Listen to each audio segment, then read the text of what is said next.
Hey guys, welcome back to our second official tier list keyword breakdown.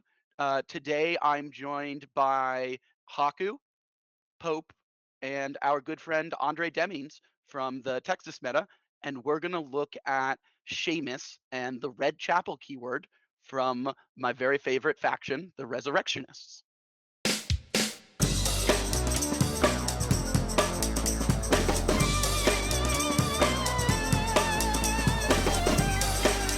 Today we are joined by a very special guest, Andre Demings. Andre, say hi to the good folks at home. Hello, everybody.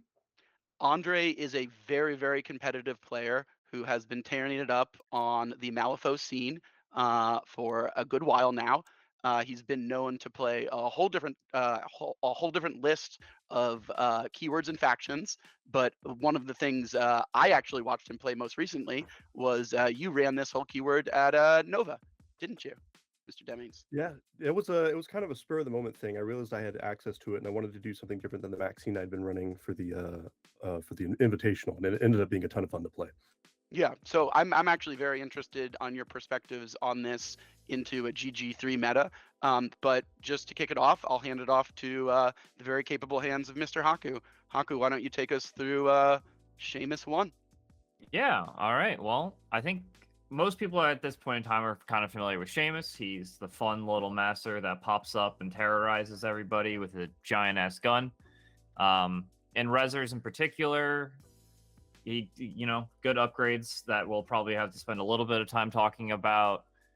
His new title provides some interesting different things to talk about, unlike our Yoko, so we'll have to kind of keep things in context, and we'll eventually show a quasi-different list near the end, so people understand really what we're coming down to, but we're going to just take this off ground running, I guess. Just do the very obvious and clean thing, and that's put Seamus in auto-include, because you're hiring him, you're playing him. And in particular, I guess I'll make a note that you're probably taking Seamus 1 most of the time you're hiring Seamus. Seamus 2 does provide some interesting tech, but Seamus 1 is a pretty good go-to master in Resers at this moment. Another important thing to note about Seamus will be upgrades. We got to slap Whisper on this guy, I think, always, because one of the main reasons you're taking him is Secret Passage, and the best way to guarantee that doesn't eat up your hand, because it requires a 7, is to make sure you have Intuition on. So I think those are the main points. You're going to pop around on the map with Seamus 1. A lot more kill pressure, especially on non-henchmen, non-hard-to-wound models. Or, sorry, you can actually kill hard-to-wound models with this guy. So mostly non-henchmen. You're looking at anyone who dies to a severe. Against crews that have those key crucial models, this crew is now especially highlighted, I think, since we saw a lot more key enforcers introduced in this game since Burns. Anything I'm missing, Andre? No, I agree with the assessment that he's really good if you think your opponent's going to have to bring people that can't stone to put you back down on a negative, because that's really where his hand cannon shines. But Whisper also lets you set up, since that is, of course, an auto-include on Seamus 1, and to a certain extent Seamus 2. But if you can peek and see like great fat cards that are going to allow you to do things you would normally be able to do, then you can capitalize on that. I have, at least on a couple of occasions, seen like 2 severes in my top 3 peak, and then just decided that I'm going to take the shot and cheat in a severe to hit, because I know I'm going to neg flip into severe for damage anyway. And kind of setting up that inevitability can, like I said, open up plays you normally wouldn't be confident in doing unless you could see those cards. But what that does is let Seamus set up his assassinations pretty quickly, and then also reasonably guarantee that if he has to teleport, he's going to, or if you see the black, you can kind of pull back and play it safe. So yeah, I think Whisper's essential for him. Any other thoughts you guys want to add on, Landon or Doug? We didn't really talk too much about slapping people with the bag, but it's kind of something I think is important to bring up, because there's a lot of times my bag, baby. where you'll have like these weird, hard to deal with, hard to kill models, and you just kind of daze trigger gun, slap them with the hard to kill thing. And so like that's just also a neat bit of tech. I don't know. It's good. It is injured. I've certainly done that before, where you're just trying to stack injured on something and then just let other stuff finish it off. Or I've slapped somebody and then like blipped away, after being charged. Like, there's this perception that all Seamus 1 does is shoot things with a gun, and like, it's not entirely false, but like, between the terrorize and the the daze trigger and the bag, like, he's got other tricks. Yeah, So why I feel like hello it's easy love? to lose sight of that sometimes. He's more he than really just does a have giant gun. Yeah, Sorry, he go does ahead. he does have a bag of tools at his disposal. Exactly. Yeah, and that's a really good point. I think I see really good players. One of the key differences is I think almost every really good Seamus player I've seen has really gone hard on that flintlock into days with the why hello love trigger into bam bag of tools, and then you're just not a good day. Yeah, you're having a bad time. That's for sure. Yeah, like, if all you're doing with this master is taking one shot a turn with your 4 AP, you gotta feel like you're doing something wrong, right? Yeah, you can definitely There's definitely a much higher high for Seamus than just that. Especially now that you can put a hat on him on turn 1, and then off he goes, and he's a mobile scheme marker in addition to being a death cannon. I mean, it's really. I mean, I'd actually be really curious to see, Andre, your perspective on this. Are you often finding yourself using? And I'm getting a little bit ahead of myself, but are you often finding yourself putting a hat on him, Seamus 1, and then sending him off? Is that very, very common for you from the unpack perspective? Yeah, well, I think you should do it anyway, just because even if you don't need the scheme marker, the 2 extra hit points for dropping the upgrade is just helpful. Like, at the end of the day, like, he does have a terrifying 12, and that's neat and all, and hard to kill, but like 11 wounds, defense 4, like, people are just going to shake you down, and you need every hit point you can get if people are going to catch him. So yes, I think handing him a hat turn 1 is a pretty big deal. But on top of that, like, his minions that he likes to hire also really like having a couple of extra hit points lying around. So I think that is a key part of his unpack for sure, is handing him a hat, and then his crew members a hat as well. Yeah, that's fair. I think that's a little spoilery, but we'll get on right now to the title form. The title form is a lot more interesting, so a lot less going all in with your crew, and a lot more playing it a little further back, moving things around. Obviously, you now have a summon available to you, and you get a little bit more value for being in keyword. He's much more of a control type master, I think, especially because his keyword's not amazing at damage without having the big gun there anymore.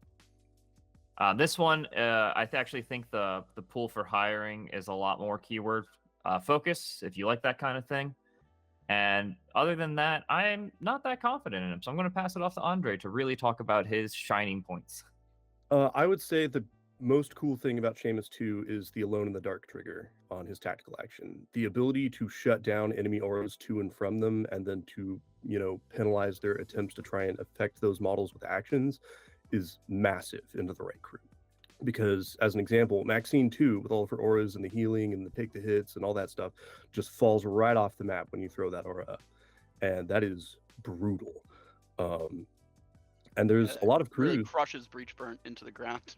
It does, yeah. And so when you lose those critical auras that you're trying to use to keep yourself alive, Alone in the Dark is just absolutely lethal. And I think the other thing to consider too is that because this guy, or this version of Seamus, synergizes so much more well with his keyword, that on some level there's less to think about in terms of crew building, and I kind of like that about him. And if you're ever like, oh man, I had to take the Doxies, I don't want to leave the Bells at home, you can slap them onto the table anyway. And I really like that about this version of Seamus. So while he is not an all-the-time food, I would say I would probably place him somewhere in either the counter tech, like top of counter tech, bottom of most pools kind of range is where I'm feeling him right now. Are there other examples? You made a great example calling out EBS. Are there other crews that are top of mind for you, Andre, where that aura ability is just crippling? Anything that just strikes you right off the top of your head, that if you ran into it in a tournament, you'd be like, oh shit, I'm definitely going with Seamus 2 now? If you're expecting a Dashel 2 player, then turning off his ability to hand his minion Soulstone use, or any take the hit crew in general, because that's an aura.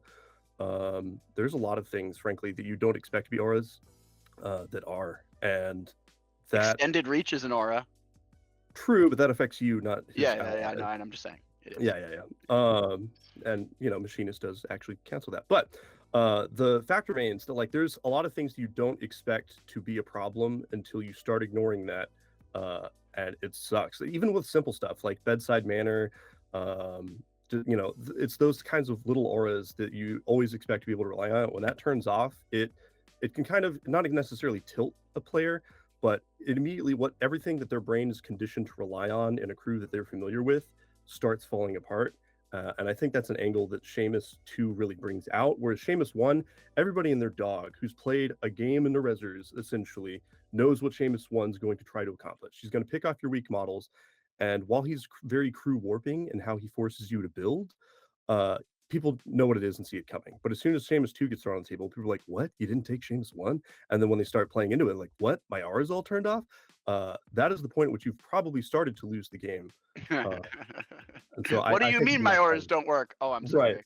Yes, Let me exactly. solve this problem with a bladed bouquet. Actually, you know what? That's a great point. Andre, can you walk us through, for the folks at home, the bladed bouquet isolation tactic with this fine gentleman and how he's able to effectively chain attacks together with a summon and do that dance with a Belle? I think that would be really valuable for some people to hear how that works.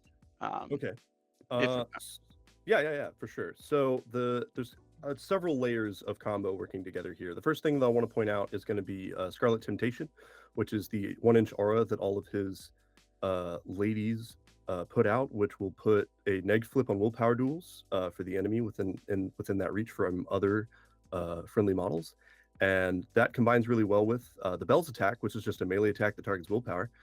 So if you start getting surrounded by Belle's, it could be a real bad time real quickly. But what that does also let you do is if you can start landing like pulled here and there triggers on both Madame Sybelle and the Belle's and things like that, or like the in melee movement, you can start triggering quite a few things. So the first thing you're going to trigger, you're going to want to put it up though, is Seamus's the actual aura that Alone in the Dark is triggered on.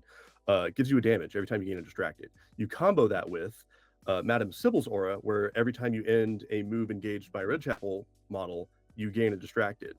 Then you combo that with the Belle's, who can slap you on willpower duels because you're on negs from Scarlet Temptation, to then move you around, which will scoot you around, give you a distracted, ping you for damage, and now Seamus gets to stab you with Bladed Bouquet, which does 2, 3, 4 damage, and you guessed it, a distracted, hey look, a ping of damage. So it is a long chain that you're on negs to dodge, and it does a ton of plink damage. And so if you get caught and dragged into that bubble, because they have plenty of lures, you will die very quickly and without your friend's help if that trigger goes off. And alone in the dark. Exactly. Boom, boom, boom. All right, cool. That was awesome. Thank you, sir. All right, Haku, bring it around for the midget with many hats. Yeah. Before we go too far, can I? Yeah. Just Oh, point I'm out sorry. I'm something sorry. we missed on Urban Legend that I feel like is, for me, pretty damn important, I'm but sorry, the Pope. like My kind bad. of glossed over. The fact that we talk a lot about the ignoring auras, but the negative flip to actions targeting models that are alone in the dark, I find is almost equally, if not more important, for just the way that I've seen Seamus 2 actually play, where you lure a key model in, and then that key model just stays there. And the reason that key model stays there is a lot of the traditional ways you get a model out of like the bone zone, using like lures from friendly models or I've got your back or whatever. Those are all just on neg flips now. And it just becomes a lot more difficult to save it than it would be against any other kind of like kidnap crew in the game.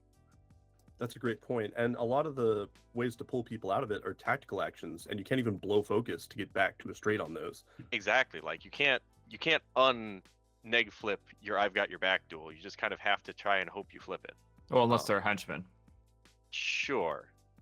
But now you're eating stones. So yeah, that is a very good point to point out. Like I just wanted to make sure we didn't miss that, because when I played against this crew, I was playing like Lynch versus Seamus 2, and I'm like, oh, he lured my guy in. The obvious response is to just lure my guy back, and he goes, no, that's not how this works. Oh no.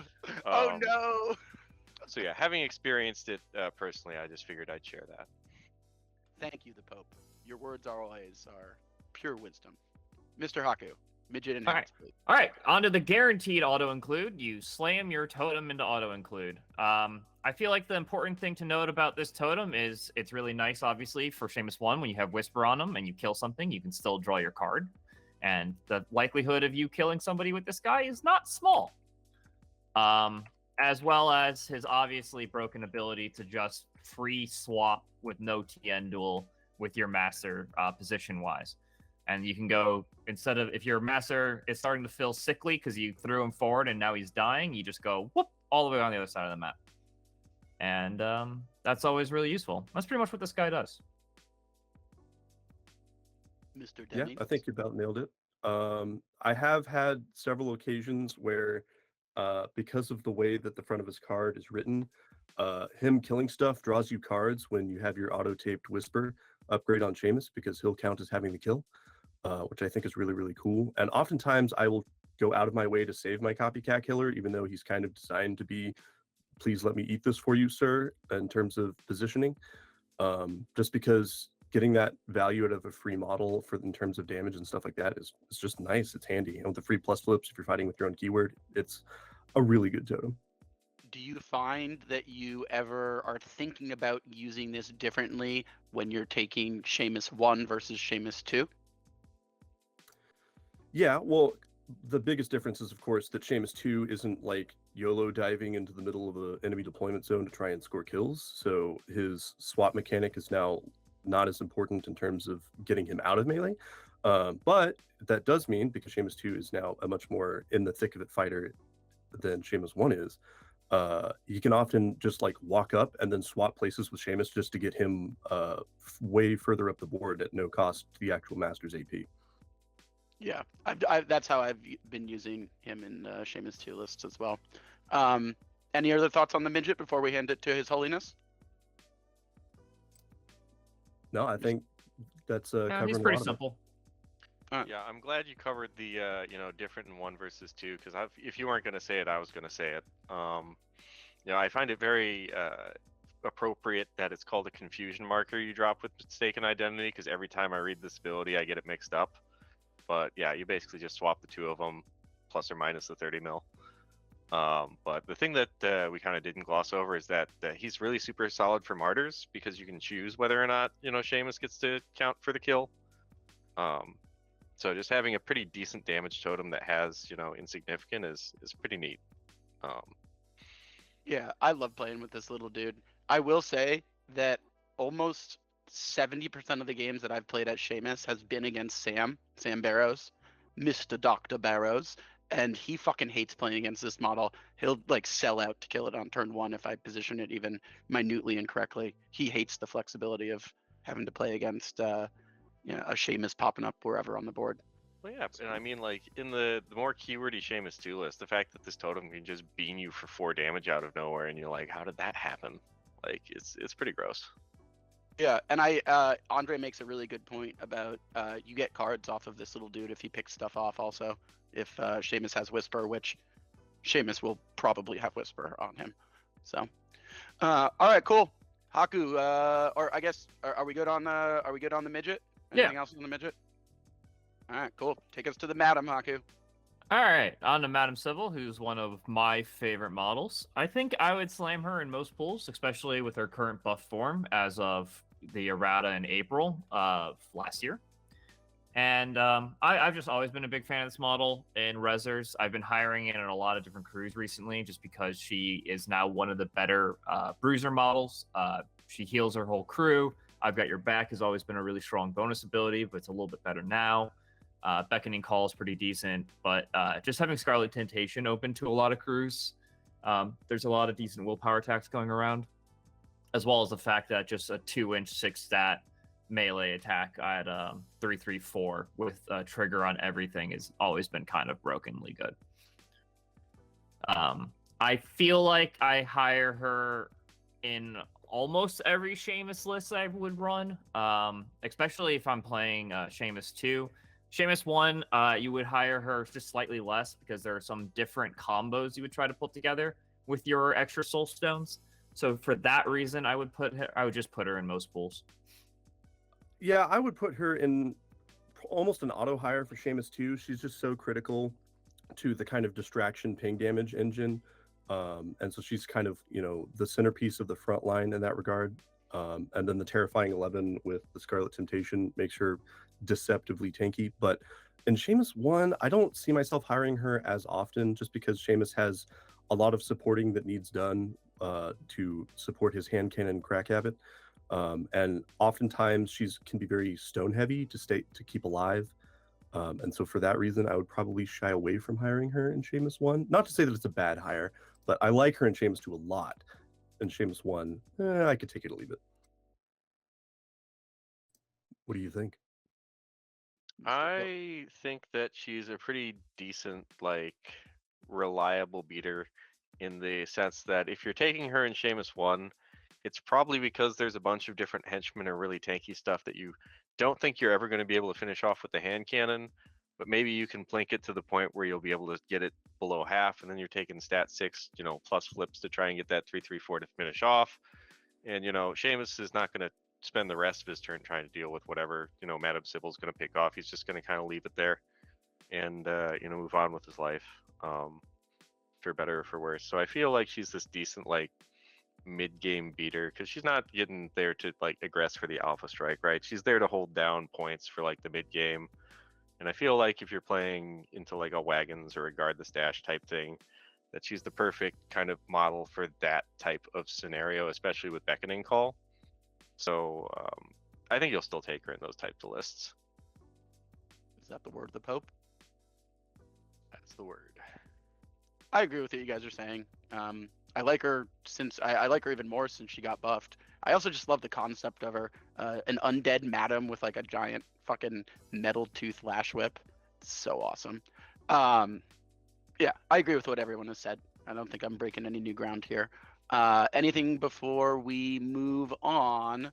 I guess next we should probably do Bete, Mr. Haku. Yeah, I guess we're just going to go by trying to finish out the keyword first? Shit, I forgot I refreshed the page. My bad, hold on. Okay. It's fine, it doesn't matter. Just do Bete.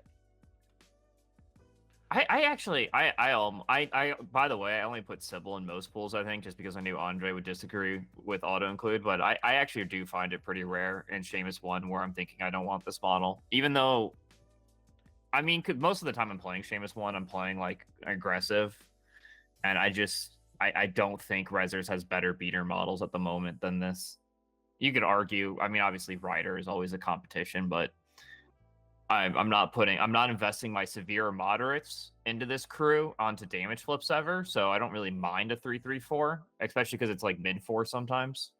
You also played a bunch with the Madam at the very beginning of Burns as a Altair in for your Kurai 2 test cruise. I watched you play I would never play 6-7 Kurai games. without Madame Sybelle, I think. I'm at that point in my Kurai list building where I'm pretty confident there's just no way I would ever play Kurai. In your Kyrier? She's a 10-stone model in my mind. She just is. She's a really good 10-stone model. The worst thing I can say about her is I have to stone for the heal, and that's kind of annoying. I just wish it did it. Yeah, she's really, really good in Kurai. She's the spice. You know what I've been doing? Sometimes I take 2 Rotten Bells instead of her, and I just throw the double Rotten Bells at people. And if I want to be an extra pub stompy moron, I put Grave Spirit's touch on both of them and run them at people. And it's really rude. It's not good, but it's really rude and funny. Oh yeah, Grave Spirit's touch on Sybelle's great. Just giving her regen too. She just becomes so annoying for your enemy to ever try to put down. I love her. Yeah, she's a good. I think my biggest problem with Sybelle with Seamus 1 is that Seamus 1's threat is so infamous that outside of those games where you're hey, what's Seamus do? You have the warping of the crew build for the opponent is such that they take these really dense, difficult to move models because it's the only thing that will survive Seamus's range 10 affections, and so Sybelle kind of has to play catch up with how people will build into Seamus. Oh, I just hire Enslaved Spirits now in every crew. I mean, so Sybelle can just get up the board with spirits. Let me rephrase. Not catch up the board. I mean catch up to deal damage. Because if people are bringing because people are oh, you're playing Seamus. Well, I'm going to bring stuff like the PK, or Hinamatsu or stuff like that, where it's like these really tanky frontline armor 2, those beefy models that are like, I really don't want to die to Seamus, works fine for Seamus. But then when Sybelle has to catch up to that front line, like, all right, cool, I got a min 3 attack, and everyone's like, that's cool, it's not a 4-6-8, and that's what we prepped for. And so a lot of the time she just feels subpar because of what she has to compete with Seamus 1. Yeah. Interesting. It's interesting it'll be also a little that bit more crew based. So yeah. it's also the concept of warping your opponent's hiring perception is very fascinating. Especially, I didn't think about it, but this crew definitely does tend towards that because, especially Seamus 1, he does a thing, and you better be ready for that thing. That's an interesting point, Andre. I didn't think about that. All right. All right, So but yeah, well, let's just get right back into it now. That's all organized. So up next, we have Bete Noire, one of my favorite models actually since M2E. That being said, it's not amazing in Red Chapel, mostly because your corpse markers, at least for Seamus 1, normally want to be used for his ability. But it is very important to note that the way it's currently understood and played, Rise Again can target corpse marker anywhere, even while not buried, to just basically have another AP. So you always just have another AP, and that's really nice. That being said, it's just not the most amazing model when you either don't have a lot of corpse markers or you don't really need that kind of weird synergy. She's pretty good, decent attack. You're not hiring her that often. I think you're hiring her probably to... I'm wondering if it's counterattack or you would just do it in specific pools, because it's really like, oh, I want more damage to go in and try to kill things. And it's always nice to have another 3 AP model, especially when you're plus flipping things, which is important in a Seamus crew where most of your high cards are going towards different things. So having your other damage dealers be a plus flip is pretty important. So for that, I guess I'm just going to say it's for specific pools. When you really want to just go all in on killing things, it's perfectly fine. Or when you know your opponent isn't going to have good ways to either target, move, or target or turn off your triggers. Because if they can do that, you just fold like a tissue paper. See, I'm actually going to have to disagree with you on the placement for Bete Noire here, because for me, she is nearly an auto-include. And my reasoning is that she's super fast. She is tanky in a way that is not a drain on your resources for other models in the crew. And the same goes for her attack suite as well. So as long as you can provide her with literally any corpse on the table, I wonder if Resur's way to do that, then she ends up being able to move like really far in a turn. And then the ability to interact, move, interact while it's boring is still a really good value for this model. And no one can just be like, oh, let me take out Bete Noire real quick. Like, unless you have like, resistance ignorance attacks or something like that. Like, she's a pain in the butt to kill. And so for those reasons, I like her in nearly every Seamus crew I play, Seamus 1 or 2, because she still has Scarlet Temptation, and she can be anywhere on the board that you need her to be, depending on either just having to manually go down the board with Rise Again and just a bunch of movement, or if the enemy actually deigns to attack her, being able to just pop up where you can drop corpse markers off. So I love Bete Noire. She's probably my favorite model in the keyword, I would say. is there just to not make sure it doesn't get glazed over, the reason you can interact is because Rise Again can be taken while you are not buried, in which instance you do not unbury next to the target. You simply remove the target and take the charge action from where you were standing.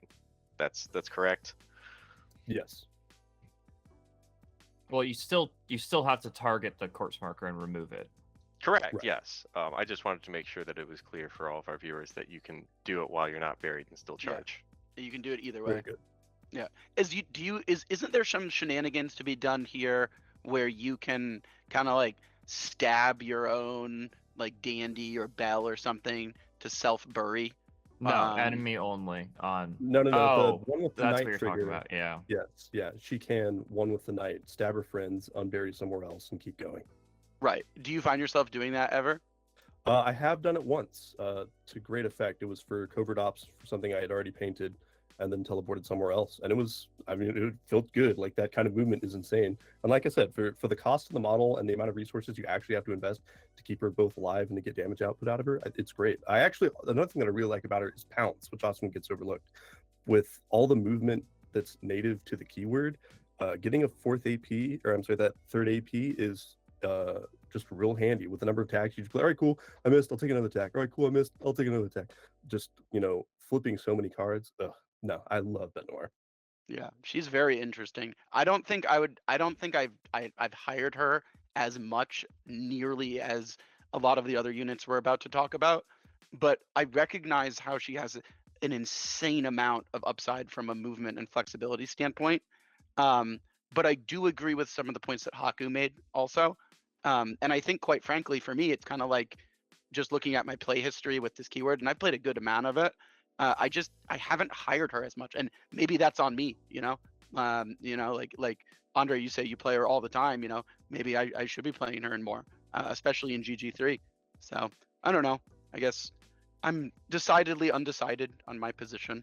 Do you guys have anything else we want to be? Gun to my head, if I'm only playing keyword, this is an auto include for me. Like, the only reason I think I would ever not play this model is because I just don't have the points because I'm playing other busted Reser stuff.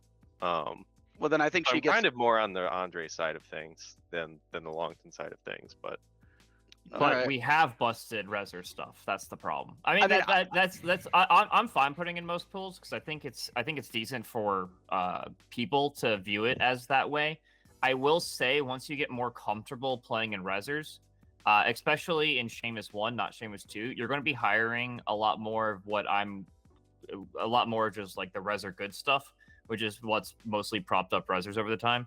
And I feel like that just digs into your soul stone count that a sustained model like Bete Noire is no longer his main. Because if you're using her for interact, I mean, Enslaved Spirits are just insane right now.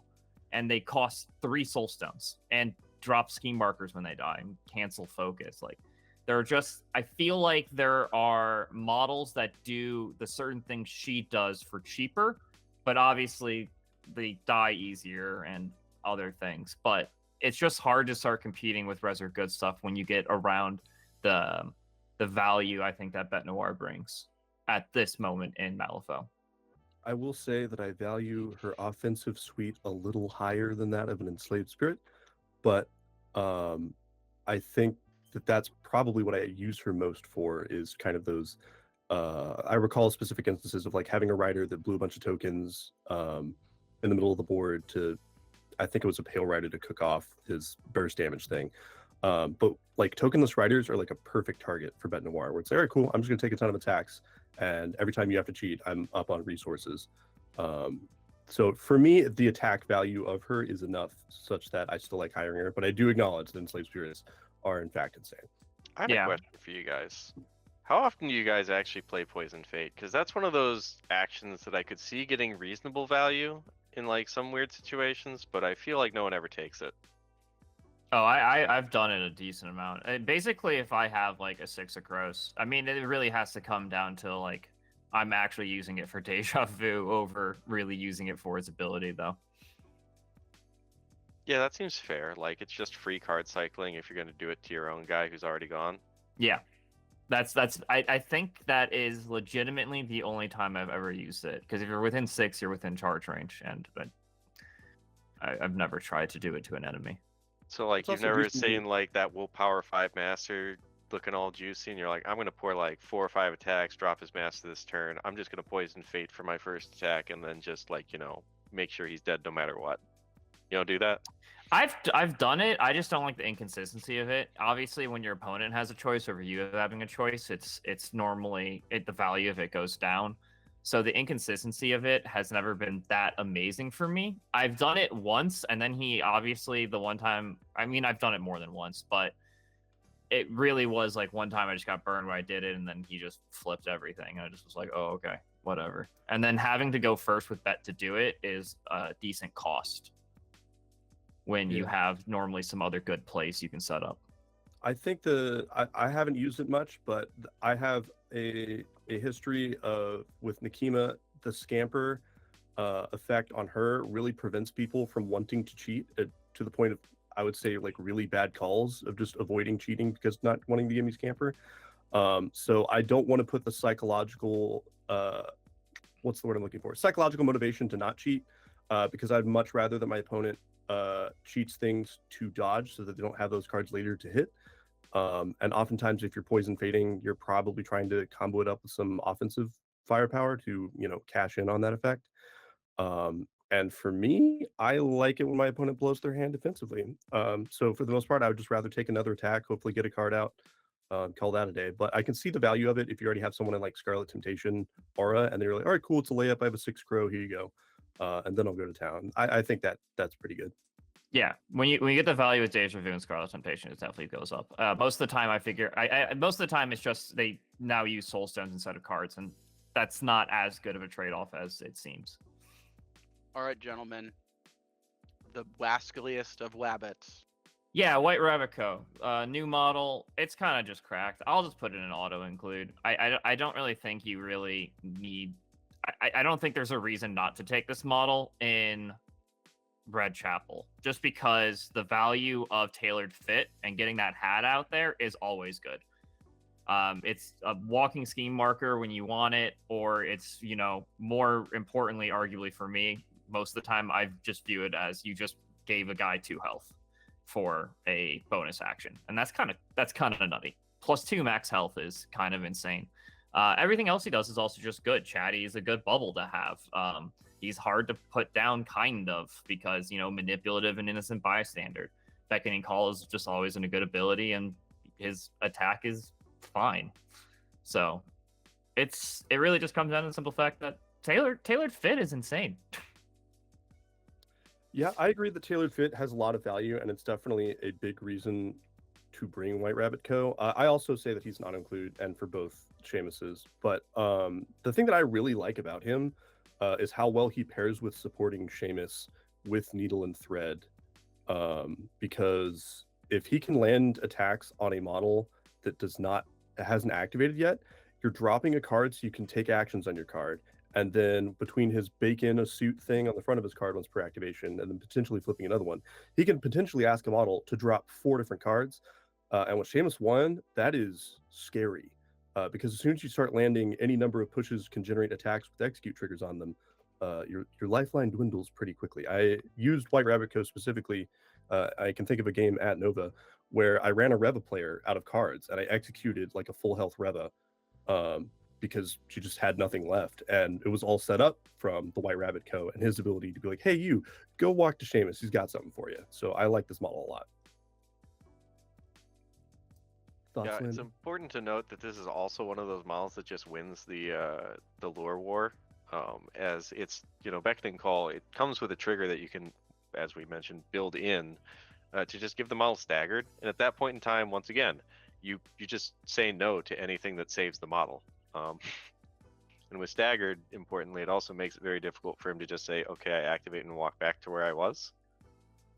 So like that part I think is pretty important and easy to miss. But also just like free draw out secrets once a turn on Beckoning Call, pretty good for friendlies. So like those are the parts of the model that I see. Obviously tailored fit's very good for just giving you a scheme marker to do deep scheming with Seamus 1 or whatever, or whoever you feel like just walking around. Also just remember to ask your TO how local haberdashery works, because it's not entirely clear based on how it's written. So Your friendly local TO.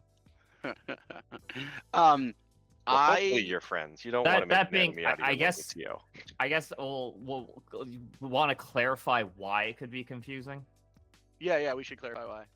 Mr. Pope, Sure. Mr. So Haku? the whole point there is that it's when it's with an aura 3 of 2 or more friendly models with the same keyword, and you of course are within your own aura. So, and you of course have one of those keywords. So the question to ask your TO specifically is whether you need 2 other models or you need 1 other model. But I feel like it calls out other versus. It doesn't say other anywhere on the card. No, I'm saying normally they do in rules like this, and they're not. So it feels like you should only have to be within of one. But I'm also a Seamus player, so obviously I'm super biased. But Yeah, and I think that's a perfectly valid interpretation, but you might just want to check how your meta wants to play it. just assume it'll be fine.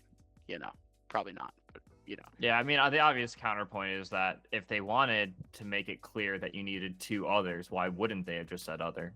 Or Yeah. just then said 1 other as well. It would be the other argument. So it's the way it's written, it obviously counts itself. So I feel like that's the most way people have been playing, but it's always good to make sure on calls like this. Yeah, I mean, it's definitely how I've been playing it, but yeah. So my only thing that I can add, because I agree with everything, this model is insanely awesome and I love playing it, is that a really fun alternate sculpt is actually the Crazy White Rabbit Blessed of December, and I love it so much that I don't even really want to use the official model, even though I own it. So if you're looking for a really cool White Rabbit model, you guys should check out the one that comes with Azumo the armor that's a turtle. They come in a box together. And it's a crazy looking, cracked out Alice in Wonderland rabbit, and it is the greatest model. It is my favorite Malifaux model. So cool. I guess. All right, with that, yeah. Dead Dandies. So Dead Dandies are, and they're not an interesting model. I'll put this in never higher. If Andre wants to change my mind on it, go for it. But essentially the model doesn't really do much of anything. Its stats are low, it dies, and the only real plus side is its bonus action, which is fine. But since it's just flopping between a scheme and a corpse, it's pretty useless. Especially because you have so many better ways of getting corpse markers in this game. Yo, pass tokens, activation control. How can you say that's bad? Because enemy only, and you give your opponent activation control by this model just dying. He's got hard to win, man. Well, I mean, he doesn't have stealth, which does suck. But like the comparison for me is to a changeling, who is also defensive willpower 4 with disguise and manipulative, except this dude has an extra wound and hard to wound. And I think that it's one of those models that is just insignificant enough that it has no taunt. Like the idea is like it's so worthless that your opponent doesn't want to attack it, and it has scheming value, which I do like. Also, if you really wanted to, you could give it a killer instinct, and it can farm ski markers and the corpse markers and soul stones for itself. Not to say that that's a great plan and everyone should do it, but you theoretically can. I would still probably agree with Haku, though. There's not like a place where I'm like, yes, the perfect solution, Dead Dandy. But if someone put one on a table, I wouldn't be like, you idiot, what have you done? I'd be like, well, I can see why, but it's not something that I like to hire for. So, like, I think you extract value from these guys in stuff like wedge wagons, where you, like, have this awkward amount of AP you want to throw at your opponent, but, like, you're also really close and you want to make sure you don't want, like, these weird flanker models, but you just want, like, AP. Like, I don't know. It feels to me like 2 of these would be better than the investment of, like, a Yin or a Manos that could be spent for, like, actually fighting on wedge wagons. So for 1 soul stone less, you get an Enslaved Spirit. Yeah, and you know what? An Enslaved Spirit dies easier than these guys do. These guys are tanky. They Not that. They got hard to wound. 3 Warren Incorporeal is not too different. You guys are hating on these models. I think they're at maybe specific pools, perhaps. Like a very light nudge into specific pools would basically be. I agree with the Pope. Like. I think specific pools is where I put it.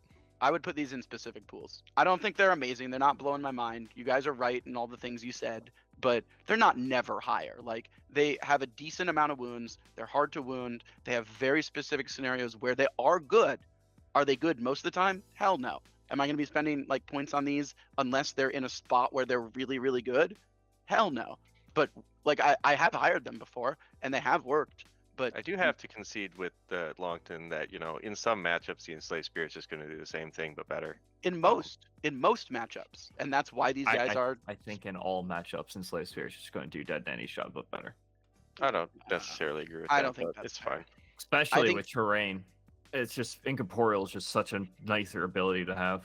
All right, well... For your walking around. All right, I'll settle this way. Andre, have you ever hired this model, and if you did you feel like it achieved anything an Enslaved Spirit wouldn't have achieved? An Enslaved Spirit wasn't available at the time that I hired it, but I will say that I did do the Killer Instinct, drop a corpse, get soulstones thing, because I was playing a Sybelle crew back when she had 12 wounds, and that was helpful. Okay, but it wasn't in Seamus. Got it. Right, leading, yeah. Your Honor, Your Honor, All leading right. the witness, leading the I'm witness, going to. leading the witness, Your Honor. I did not ask a leading question there. I asked yes or no questions. They're not leading. Well, and I want to say that, like, the real issue with the Dead Dandy is that it's filling the answer of, golly gee, I wish I just had a significant move 5 model with no movement abilities. And there's just not a ton of times where I'm like, that's what I need out of this model. Like, because it's a comparison to the rest of the crew, like, there's a lot of movement tricks. You're like, oh man, so glad I have this. But if I spend, 2/3 of the cost of a dead Doxy and just didn't hire a dead Doxy, because for 2 more stones, like, oh my gosh, like, that's really the issue. Is it the value of the models that he's competing with in the slightly higher, more expensive tier? It's just not close. Yeah. All right, So fine. with that Well, said, we put Let an the record asterisk. show that on this day, the Doug and the Pope stood opposed to the Andre and the Haku. But Yeah, the we two will move people on. who don't play Reses as much. Got it. we So will move on.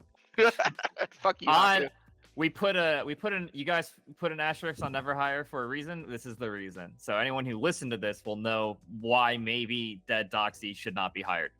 All right, so we'll go on to the actual model I said out loud, which is the dead Doxy. This model is a lot more interesting to talk about. It pretty much just is the better version. Does take by the hand, which is an amazing ability. Disguise, hard to wound, Scarlet Temptation. Everything is perfectly fine. They're not great. I rarely ever will actually hire a dead Doxy because for me it's competing with a position of like a nurse, and I value tools for the job a lot. And the only reason I say competing with is because the similar soulstone costs, not because that's kind of the job they do. That being said, I understand why people play this a lot more, particularly in Seamus 2, is because the value of it goes up when you're playing in Keyword. Seduction is not a great ability, but when it's good, it's good. Just ending focus to give distracted is fine. But realistically, you're doing a lot for take by the hand, and that just got replaced by Enslaved Spirit for me, so I don't really hire this model anymore. I'll say there are some specific pulls I would take it in, and that's the best I can give. But it's pretty low down on my radar nowadays. Andre? Well, I'm gonna diametrically oppose that take. I think Dead Doxy's are the best minion that Seamus has in Keyword.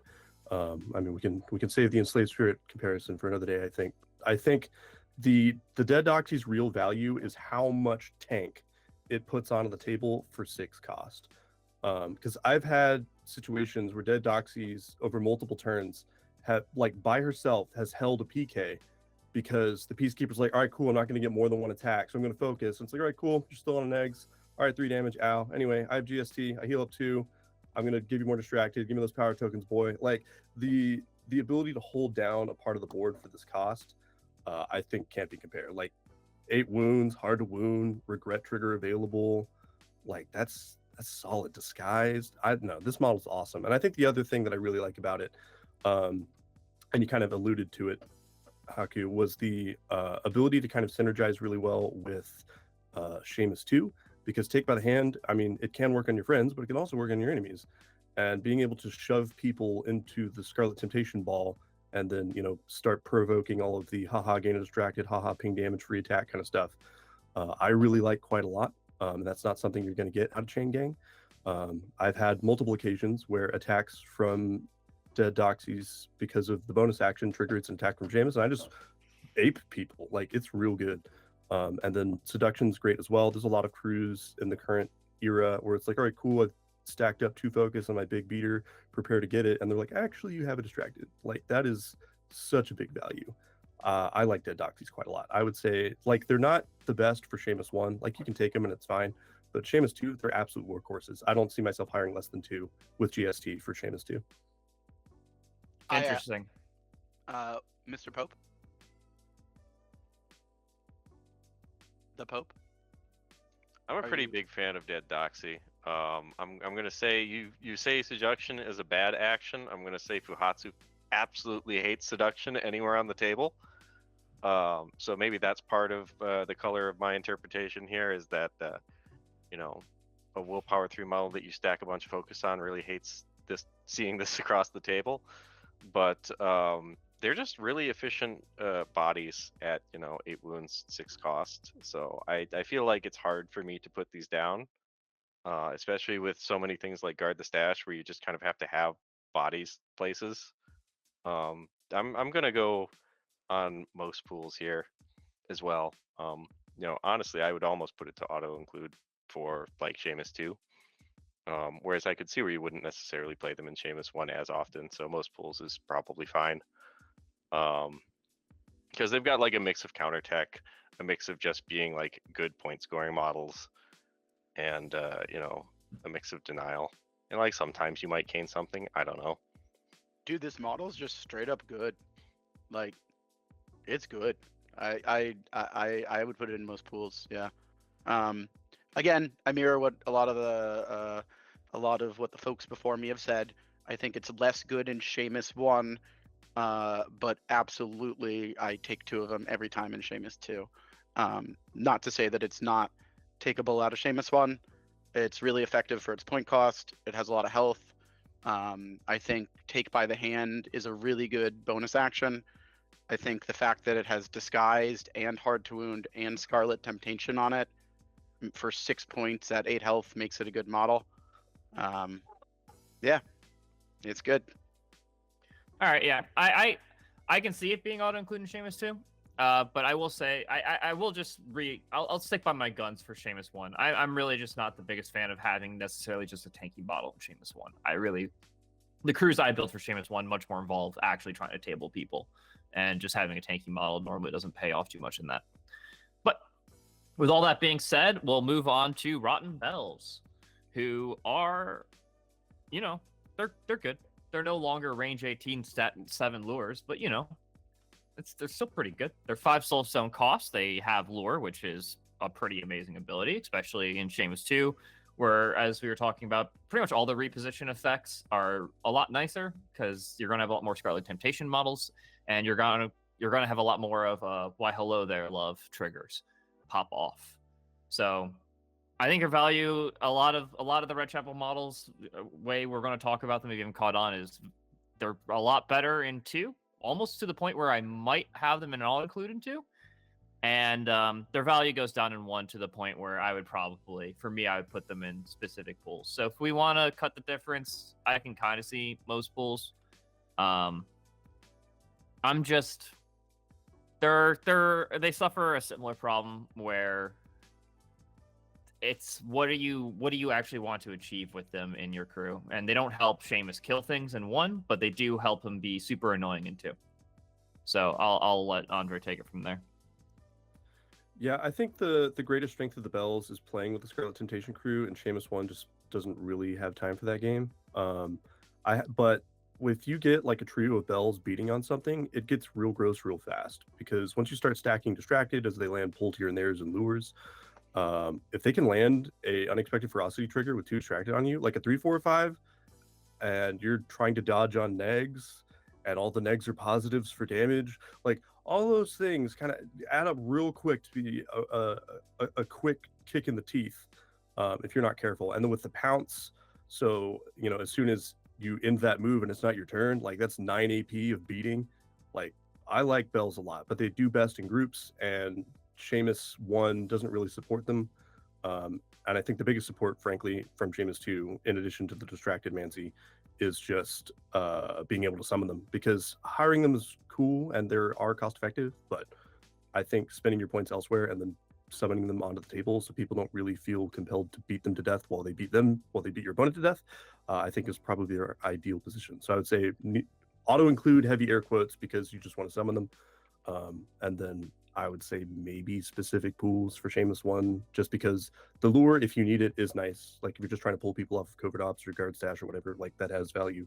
But oftentimes you just want to spend those points, killing them instead. Landon? Would it be fair to say that effectively what you're saying, Mr. Demings, is sometimes violence is the answer? Yes, 100%. Well, especially, if you're a working class girl, sometimes you gotta put in the beatings. But uh, for Seamus 2, much more, yeah, than Seamus 1, I would say. Yeah, I think you can play Bells in Seamus 2. I don't think you ever play Bells in Seamus 1. Like, anytime you would play a Bell in Seamus 1, you're either playing an Enslaved Spirit, a Doxy, or a Dandy. You never really want this awkward middle ground there. In 2, just more lure is much better because you can just lure people into the bubble if you can't come out of here. So I think lure gains a lot more contextual value in Seamus 2. In Seamus 1, it's pretty useless. I'm happy with kind of where everyone else is putting her. Again, I don't have any other groundbreaking thoughts here. I do think that they are very durable and efficient for their point costs. They're like, they're not as good as a Doxy, almost at anything, but I still think for 5 points, they're kind of annoying to deal with in certain scenarios. I guess that's kind of like my giant revelation, which isn't a giant revelation really at all. So, Well, I do want to do a specific call to attention here. Is that because their melee attack targets willpower and synergizes so well with Scarlet Temptation, and because they have both the lure and the pull here and there trigger available in their toolkit, if you had a goal, like you just wanted to, swip your cap around back and be like, I'm going to get as many bag of tools attacks as I possibly can, I think bells are part of that success scenario. I don't know if it's a good idea with Seamus 1, just on account of how comparatively not tanky he is. But if you wanted to farm bag of tools, like bells are a part of that victory condition, I would say. yeah, I think they're good models. Like I said, I still think we keep them in, where they're at in most pools. I just think it's interesting to me that they have a strong overlap with a lot of what the Doxies are kind of already bringing to the table in some ways. I guess their lore is their one other thing, right? Like, it's much longer than what the Doxy can do effectively, right? Am I just being an idiot? Seduction is 10. Yep. How long is? Yeah. The lure's range 12, but I think the bigger issue is like seducing you does give you, lose all your focus and get distracted, but you're still exactly where they left you. Whereas the lure, if you're trying to drag people into a ball, like you can't compare. The belt does bring the value for that. Yeah, come over here and die, please. Also, stat 6 as opposed to the Co's stat 5. Yeah, that's fair. That's a good point. All right, so are we? No, you know what we've got for our last in keyword? We've got the Mourner, and then we're on to a long, illustrious list of versatiles. So, Mr. Haku, why don't you take us away? This will be one where I almost have to defer to Andre, because I don't know if you can hire it in 2, but I don't hire this model in 1. As much as I've always wanted to try to make the Mourner a relevant model, it's just not.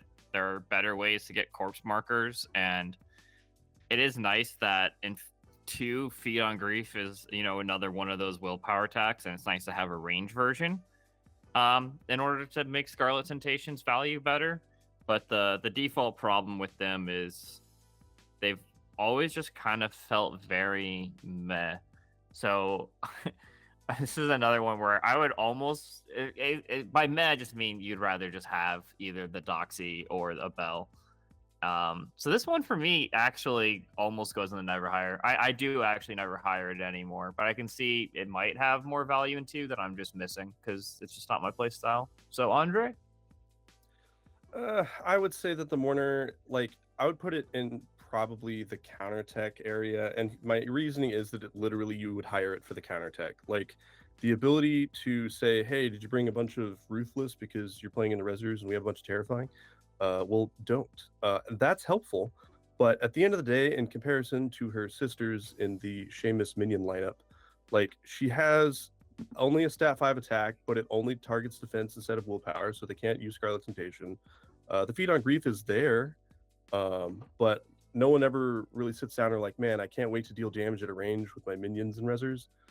And I think probably where you're going to get your most value quote out of it is going to be Mourn the Dead, because being able to be like, well, I can't put down scheme markers because we're really having a slap fight here, but I landed a couple of amputates, so I've got Set the Trap in the bag. Like, I see value there. Like, if you're going for a specific kind of play style where you're hoping to drag the opponent into your ball and then be like, all right, cool, secretly corpses or scheme markers, I score. Like, the Mourner has that tech, and you can't bring that tech. Like, even the Gravedigger is only at end of game.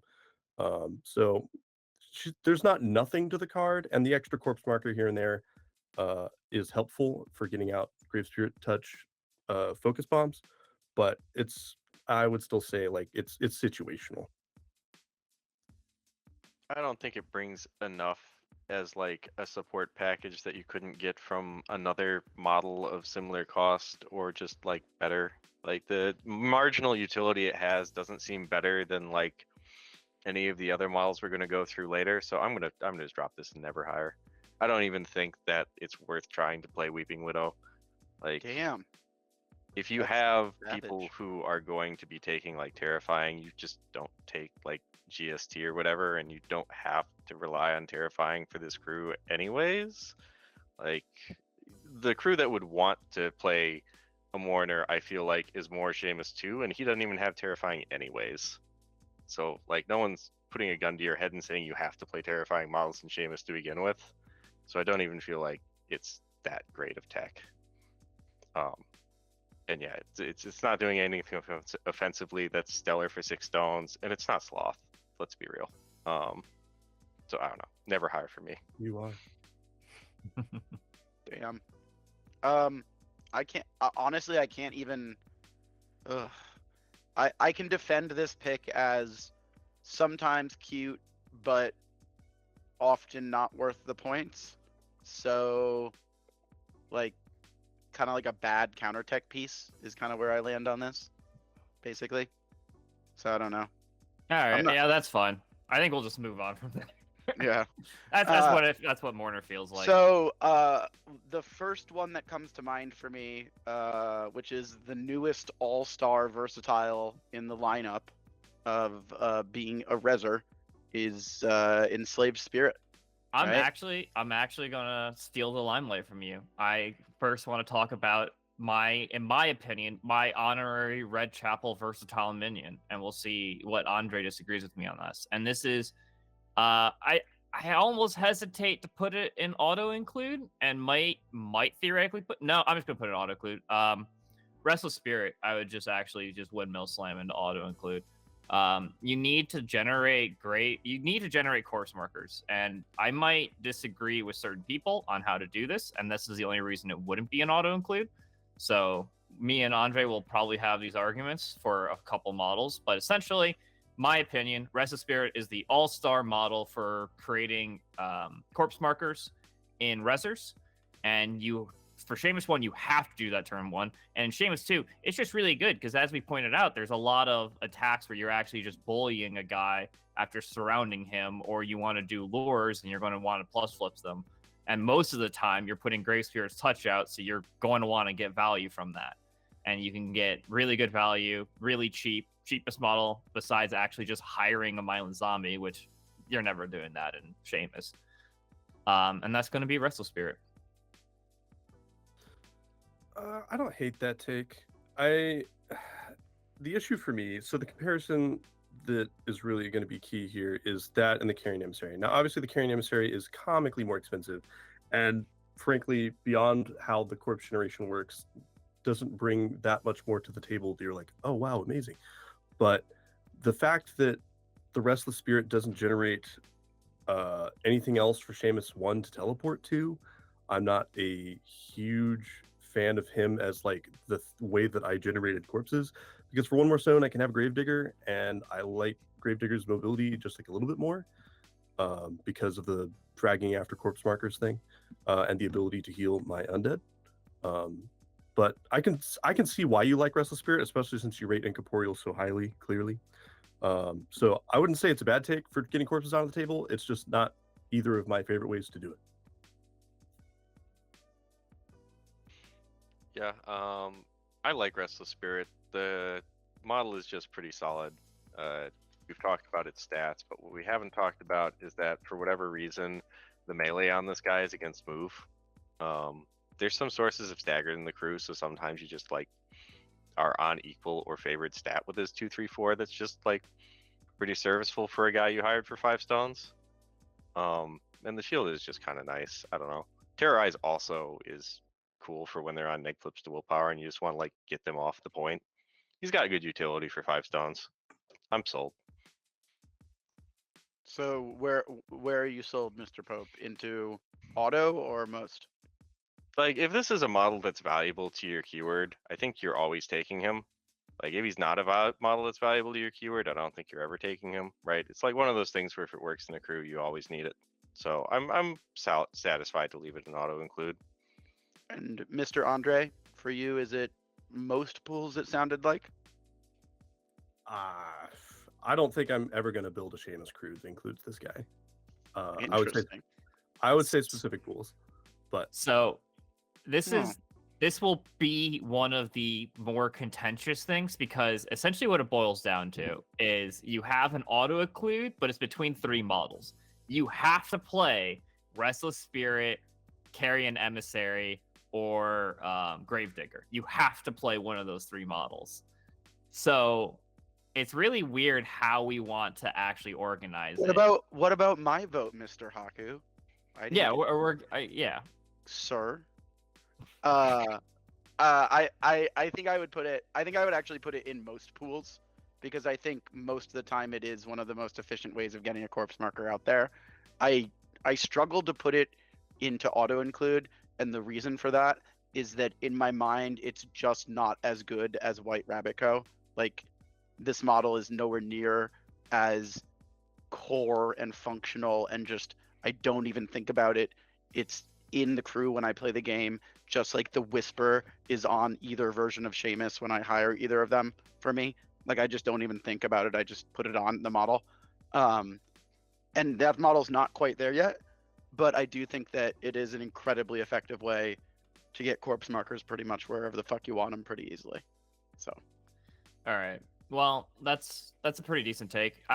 As I pointed out, it's going to be in my mind, it's going to be Restless Spirit, or I guess I'm just going to jump to it right now, which is Gravedigger. I'll put Gravedigger also in most pools, in the same spot as Restless Spirit, just because I really think it's actually between these 2 models you're really picking, and we'll have a bigger argument in a second. But Gravedigger is a perfectly fine other option. 1 more Soulstone, as Andre was leading to, you do get the heal on undead models, which is pretty nice. Sometimes you just blammo a focus on them as well. Also, you don't need to take Grave Spirit's Touch anymore, although you're almost certainly doing it because you'll have Blasphemous Ritual on this guy. But, you know, it allows you to make this guy have to spend his bonus action instead of if you're putting, for example, Grave Spirit's Touch on the Doxy, then you can keep up their bonus action, which is actually pretty value. So I'm perfectly fine putting this guy in most pools. He serves a really similar purpose. Also, sometimes he just turns on corpses as scheme markers, so that's nice. Is there, Haku, is there a reason why you would take one over the other in a particular case, given that they're filling the same slot? I think the Field of Corpses is the only actual reason, is to end game score a couple of corpse markers as scheme markers. So when are those specific types of things that would strike you as immediately relevant and you would lean into this model? I guess when you're knowing you're scoring schemes like what is it that you need multiple scheme markers? It's going to be like what, Secret Meetup, Load 'em Up. What are the other big ones I can think of? The Sabotage. Yeah, Leave Your Mark. Whenever you need the end game corpse markers to be scheme markers, which I think are very clear, like what schemes those are. I think he always has the egg up on Restless Spirit. And I think one of the big reasons Andre prefers it is I value Restless Spirit shielded one and 1 less Soulstone a lot more than that for Seamus 1, for the go and kill potential and not take as much damage. Whereas the other times, obviously, just playing more tanky with Seamus 2, I actually think you probably want Gravediggers more as well when you're bubbling up. Makes sense. Mr. Demings? Yeah, no, I definitely rate the Gravedigger. I feel like the Stitch Up is one of my favorite actions on the card. Just being able to hand your undead ladies some focus and some healing and love is important. And then at the same time, like I'll even take this model even though I'm hiring a Carrion Emissary, because sometimes your opponents will be like, "Oh, you're playing Seamus? I'll take this cheeky marker removal thing." If you double up your corpse supply, it makes it a lot easier for him to open up plays, or a lot of times he'll like stand on a corpse marker, things like that. So giving you another avenue of success is always nice. And then it's secretly a interact model, because it can interact, then drop a corpse marker, which will push to the other side of with the corpse collector, and then it will get to interact again. So it has a lot of like an economic backliner value. Like obviously, I don't think this model should be like wading into a melee or anything like that. But for the amount of support it brings for 6 stones, I do really like the Gravedigger. So you'd say most pools, or Yeah, I'd say most pools. okay, Mr. Pope. I think the only reason this model isn't literally unplayable is because you have the blanket threat of hard to wound existing in your faction. It exists in that spot where like your defense 5-6 wounds and most things just one shot you if they're like playing those models, which come pretty frequently these days. And I just don't see a lot of utility beyond bringing a corpse when he like starts. And so for a number of reasons, I'm just not a huge fan of Gravedigger in general. I liked him more when Leylines was a thing, just because he had some cute Leylines running tactics you could play with him. But now that Leylines isn't a thing we have to like play in GG3, I'm just very much not a fan anymore. Is that the word of the Pope? That's the word. You're usually such a shining ray of positivity, my man. Yeah, I don't know. It's green stuff. Green stuff's gross. I put this model in most pools. It's good. It's good for all the reasons that Andre and Haku were talking about. Don't include me. I hate this model. Okay. All right. Well, I put it in most pools. I think you're making a choice about whether or not you want this guy or the smaller little brother that poops out corpses and beats people on the head with a tombstone. So up to you, whatever flavor you want of corpses and pseudo support models. But yeah, basically you're probably taking one of these models, or Yeah, the next one. So you could spend 5 soul stones for Restless Spirit. You can spend 1 more to have a slightly different model that also does all the same purpose. Or you can spend 10 soul stone guys to do the exact same thing, and that's create 1 grave, 1 corpse marker turn at the beginning. Yeah, honestly, that actually is how I view it. I literally despise the Carrion Emissary. I think anyone who's hiring it is almost blatantly trolling, except for one very specific thing, and that's technically not even on this map, and that's sometimes you'll play a map where people just didn't put any blocking impassable terrain, and you're just like, oh, okay, well, I guess I have to make it myself. Rolls up sleeves, hires emissary. Guess we'll do it myself. If you really forced into it, then you have to hire it, and for that reason, I'm willing to put it into counterattack, even though I almost can't make it more blatantly on how much I actually think this model should never be hired. It costs so much, and it does so little besides making the terrain, which is kind of just mind-blowing. But the reason I put it in counterattack is we don't specifically have the map problem, so it's counterattack for your map not having impassable.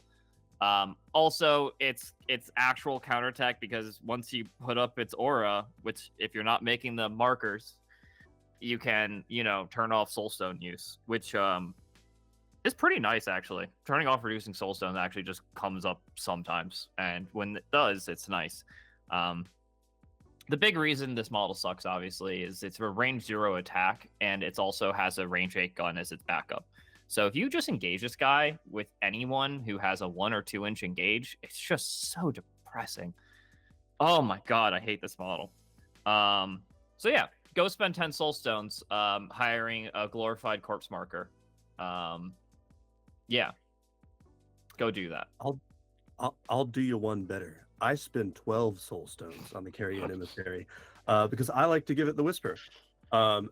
needs an 8 on the bonus action is just a real high cost, and being able to peek those cards is nice. But I've actually had multiple successful games with the Carrion Emissary just because being able to peek and be like, wow, this is a, if you see 3 Severes off the top, or you see a red in there somewhere, when this dude mounts bayonet and charges, because turn 1 is pretty much always, you can bet money that the Carrion Emissary turn 1 is going to take a walk, he's going to focus, and he's going to poop out a corpse marker and a coffin. That is guaranteed nearly going to be his turn 1 activation. So turn 2, he's got that 6-inch move with flight. He's got to focus, burning a hole in his pocket. And there's a lot of times we're taking that beak attack for 4 damage and setting up that aura of can't stone, can't heal, actually totally ruins people's day. And so I've had him draw cards from the Whisper for killing stuff multiple times. I've landed like fat rotten rend attacks with that focus if you can set it up. Like, I like this guy just because like people are typically like huddled close together up for warrant. They'll take some kind of take the hit model or whatever. Typically people are not YOLO diving a Seamus player, especially a Seamus 1 player. And so that kind of affords him the room to pick his initial engagement.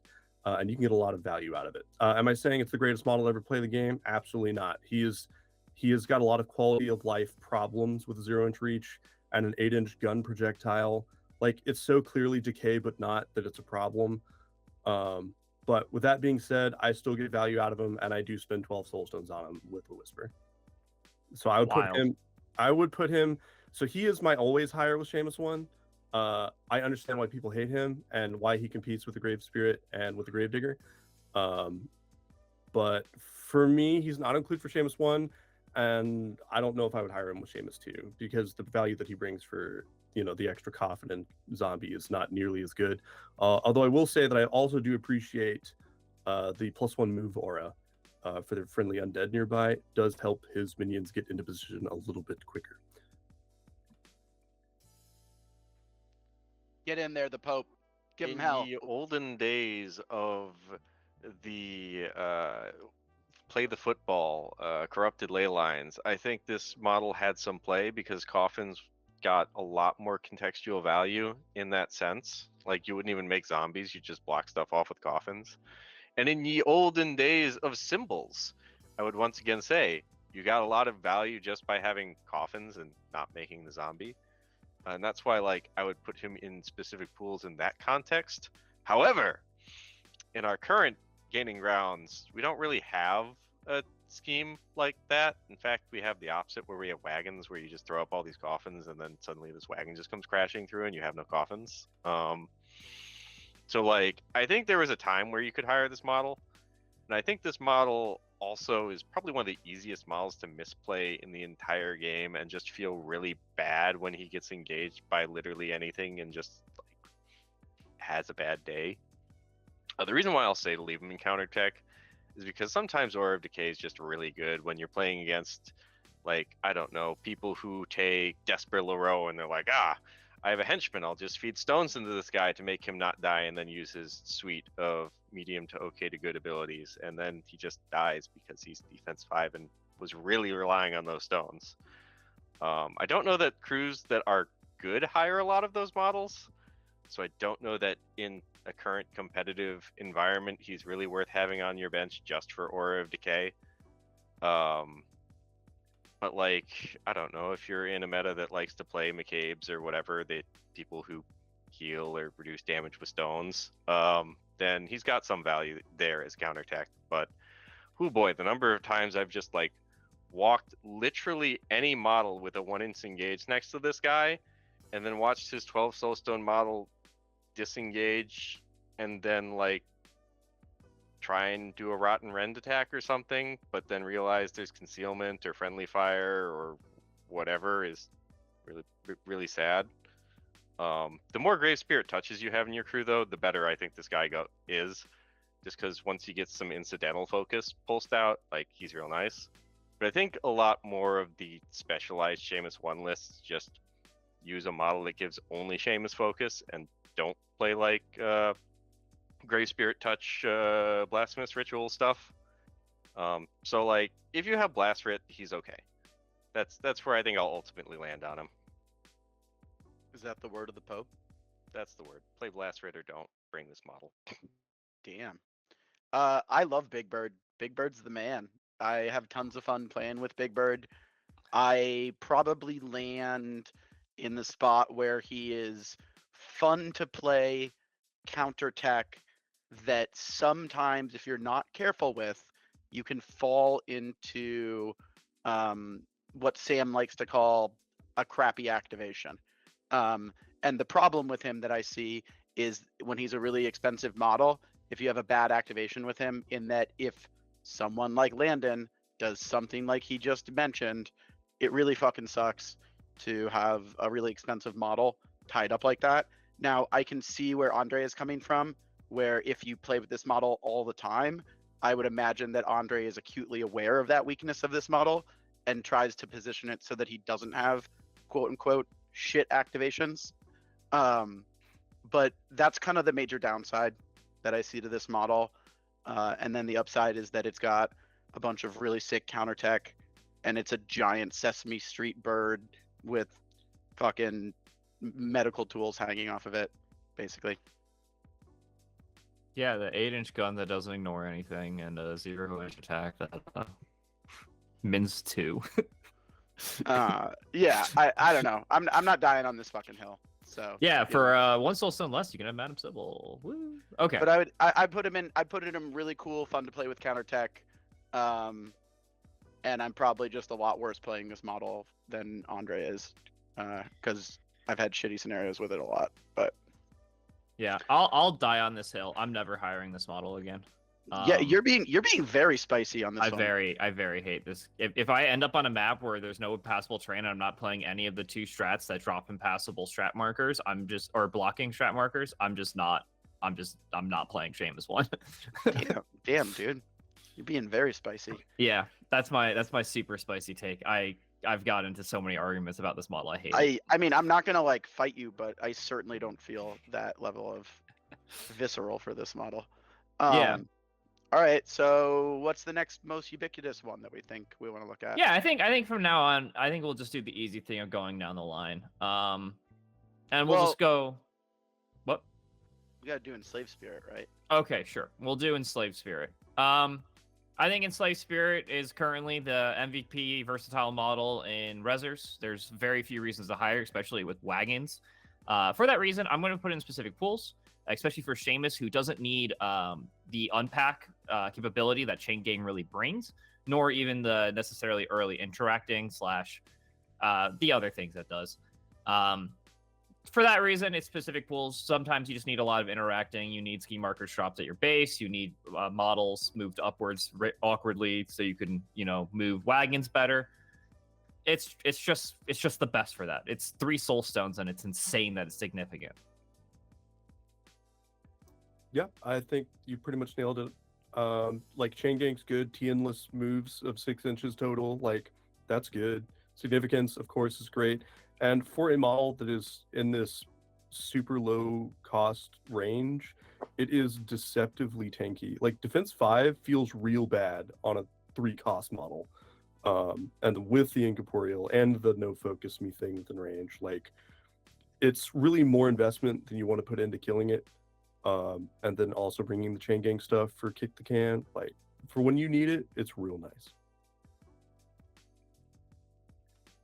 Anything to add in there, Pope? Yeah, specific pools is the right thing for Enslaved Spirits. Like, these things are pretty top notch at playing Leave Your Mark. They're pretty good for like wagony type stuff. They're not bad at Guard the Stash even, just like being 3 stone significant bodies that are at least reasonably annoying to kill. But you're certainly not bringing these things in the cursed objects, right? Like, you just don't do that. So there's enough times where you wouldn't take them that specific pools could only be correct. I agree. I do love them though. They are just the best when they're good. All right, what we got next, Mr. Haku? All right, yeah, I think we're just on the run them down line. These are just what's going to be called the generic Reser good stuff, and we'll just start with Lovelace. The reason I brought her in here is because she's just amazing counterattack. There are just times where Gravity Well just breaks the game, and she's a model that if you're paying 10 soulstones for her, she can almost always find value in 10 soulstones worth of her. There's not terribly too much more to say that, other than the fact that in Seamus 2, the willpower gun you bring is doubly delicious, because having Scarlet Temptation down everywhere is just adorable. And because it ignores friendly fire, you don't care that you're attacking into all your models. Mr. Demings. Yeah, no, I think that's a fair assessment. Like, Anna has just always been a great hire for Resers. Hostile work environment to me is like one of my least favorite things in the game to exist, and she has it. Because if you thought that Alone in the Dark made you hard to pull out of a bad engagement, hostile work environment, oh my gosh. And really the big thing about it is, like, despite being expensive, like, most of her stuff that you're getting the value out of happens to be on the table and exists, and you don't need to like flip a card to make any of this work. There's not like a, oh man, I need to hit this attack, or nope, is she on the table? Congratulations, you've gotten 90% of the value out of Anna. And that value is particularly good, I would say, with Seamus 2, just because he doesn't want you to leave the ball, and she's good at preventing you from leaving even more than Alone in the Dark already does. She also provides a modicum of card draw if she can ever get Studied Opponent off. And I also think there's some potentially cheeky plays if you have like an almost dead minion and your Seamus 2, that she could just be like, okay, please explode, and get a card out of it and deal some damage. Like, she brings a lot. Now, I would still say that for as cool as she is, she's in the counter tech area. Like, if you don't think you're going to have an opponent who's targeting themselves a lot or placing, like, I don't think it's important that you bring her, because at that point you're paying like 11 stones for a range 2, 3, 4, and you're like, that's okay. But yeah, I think counter tech's a good spot. I think she's like even narrower than countertech almost for me, because I feel like Seamus 2 covers a lot of the niches that she ends up covering to begin with. Like, don't get me wrong, I'm not about to come up here and downplay Anna Lovelace at all you guys. Like, you probably have an idea of what she does by now. But like, I think the bases in which you would countertech with her for 11 stones are already reasonably covered by, your title. Like, that's kind of where I'm at with it. Any thoughts? I think she's one of the best girls when it comes to countertech and being a reser. So I would put her firmly in countertech for basically gravity well and also hostile work environment. That's kind of my take, honestly. All right, where do we want to go next, Mr. Haku? All right, on to Valedictorian. This is my weird take-ish, not really, that I just slam into specific pools. Ever since the nerf, it's not as good, so I actually am not hiring it as much. So I actually almost get to the point where I would get close to never hire, but I'll say specific pools enough because we have a really good killy scheme strats available to us right now, some really strong ones. And Seamus is obviously amazing at those. Valedictorian is one of the best murder tar pits in the game.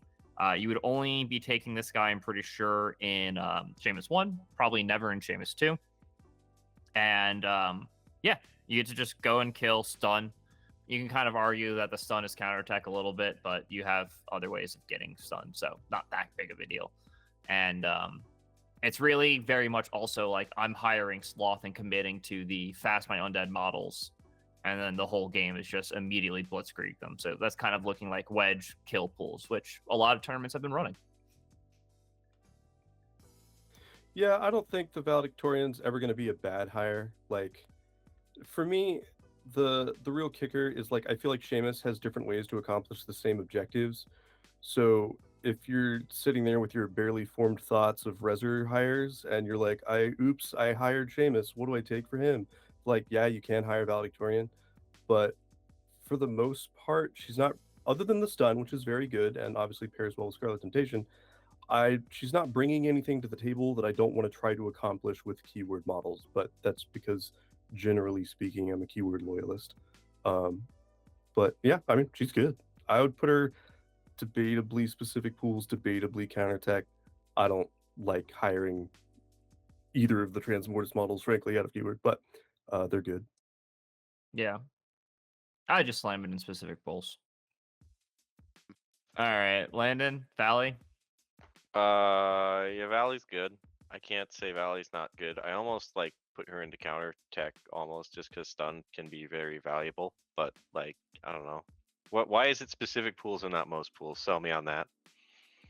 Because I think you're rarely not. I think most of the time, especially even if you're going for the killy, your two undeads are going to be Sybelle and Ryder. And I think the only time you go for Valley is when it's a little bit more awkward, or you need more flight, or you need more stun. Then you would rather have him be in the game and fast than the other two. Okay, I buy it. I think it's specific pools. She's just a lot of points for what she does. Like, I get it. She kills shit. I know one of the guys from Breachburnt loves this model.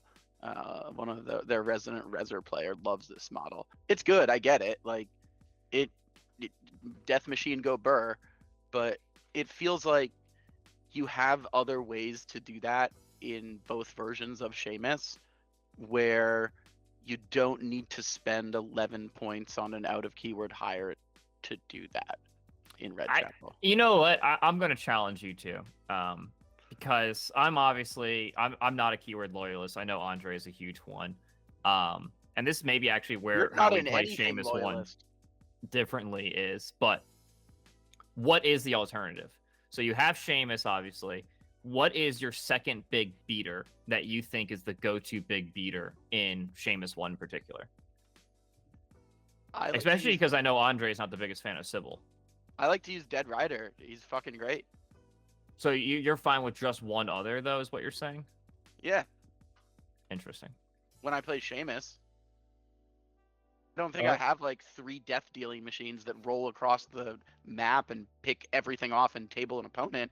Whenever I play Seamus, especially Seamus 1, it's all about trying to be the most effective that I can to remove a model a turn, so that it's just kind of like leaning on the opponent, and just the uncertainty of the fact that if I do my job correctly through my lures and the fact that I have Whisper and the fact that I've got a fancy hat for some scheming and some defense, that I can be popping motherfuckers for considerable amounts of Schwangel, and dissecting these really important enforcers that are all over the place now since burns have become a thing, and just lean on that advantage without taking huge risks, because I can only commit the model with the bag of tools when I feel like I'm going to get the kill, and then I can either fight for activation and blip away, or with like jumping back into the shadows the next turn, or just be so far away from shit that they're not going to kill him anyway. I don't know. What do you think, Andre? I would say that if I had to hire a secondary beater, and I don't always, actually, there are crews that I build where Seamus is the only guy that really deals damage, with a caveat on that, would be Madame Sybelle, just because she does synergize well with Seamus in terms of like the Scarlet Temptation mechanics, as well as the pulled here and there for free attacks. But the reason I feel like I can get away with not hiring a big, hold the line beater like Valedictorian, is that you can build around, like, even though Seamus is hand cannoning, he can stay in a spot where his crew is going to try to feed him the next model, even off his activation. Like, you take your big hand cannon shot, you might take your second shot, and then you're going to teleport into a spot where he's, sits down at a table, puts the napkin in his shirt and says, "All right, girls, start feeding me." And it works. So the beater, heavy air quotes, is really the rest of the movement shenanigans, just dragging them into Seamus.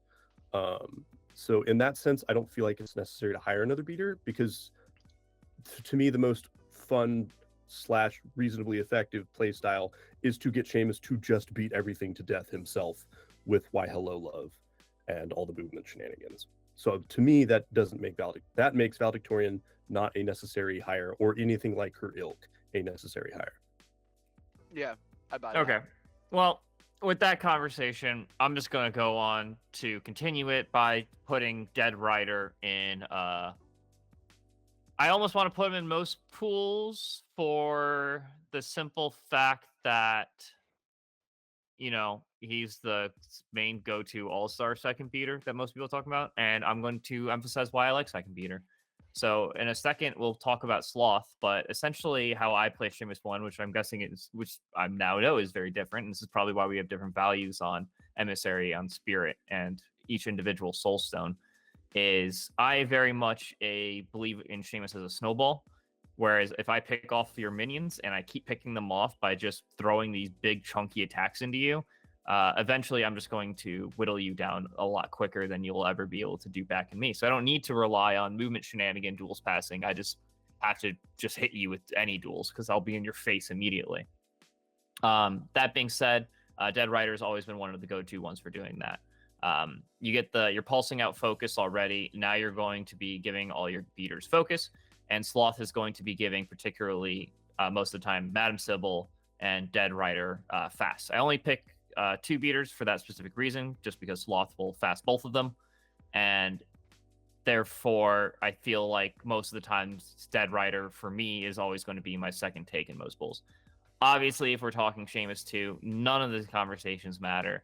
And almost all the models I'm talking about right now, you don't hire. And it's kind of nice that Seamus 2 got wrapped up with Redchapel, because all these other models are mostly going to be Seamus 1 arguments on whether or not you need more beaters or you want to rely on keyword, because I know Andre is just addicted to keywords. I am addicted to keywords. However, I will say that I do respect the Rider take in the most pools category. Because actually of how well he synergizes with Seamus's mechanics. The fact that pulsing out injured undodgeably makes all of whatever terrifying duels you have in the crew just automatically harder to get off. Combined with the fact that if he wants to, he can just spend a crow at a time slamming the same model into Why Hello Love aura and farming free attacks for Seamus. So I do like Dead Rider as a non-keyword, even against the heresy of the keyword. I still do like Dead Rider as a hire. I've never myself put him down in a crew with Seamus just because, like you mentioned, I'm addicted to trying to make the keyword work in whatever keyword I'm running. And I feel like low-key, the Carrion Emissary has been handcrafted for Seamus's needs, so I don't feel bad taking him despite him being only versatile. But with the same vein, I do feel like Dead Rider brings a lot of value, especially if you want to bring a Seamus 1 gets free knife attacks, but also doesn't want to present himself to be murdered. Dead Rider's real good at feeding him things. The Pope? Yeah, so Dead Rider's really good. It can help out like Sybelle actually get into the action a little bit earlier than like turn 3, so that's also really nice on like longer deployments. And yeah, like it's difficult to say anything bad about Dead Rider other than the fact that Reap is now pushed. Like, I don't know, it's good. It was a stealth buff for corrupted ley lines. Yeah, we no longer have anymore. Yeah. I love the Dead Rider. This model's great. I actually agree with Haku. The way that I usually use the Dead Rider is he gives someone a spicy mustache ride on turn 1, and then turn 2 he kills a model, basically, and then keeps killing models. And usually he bullies minions, like low cost minions, and he's just fast.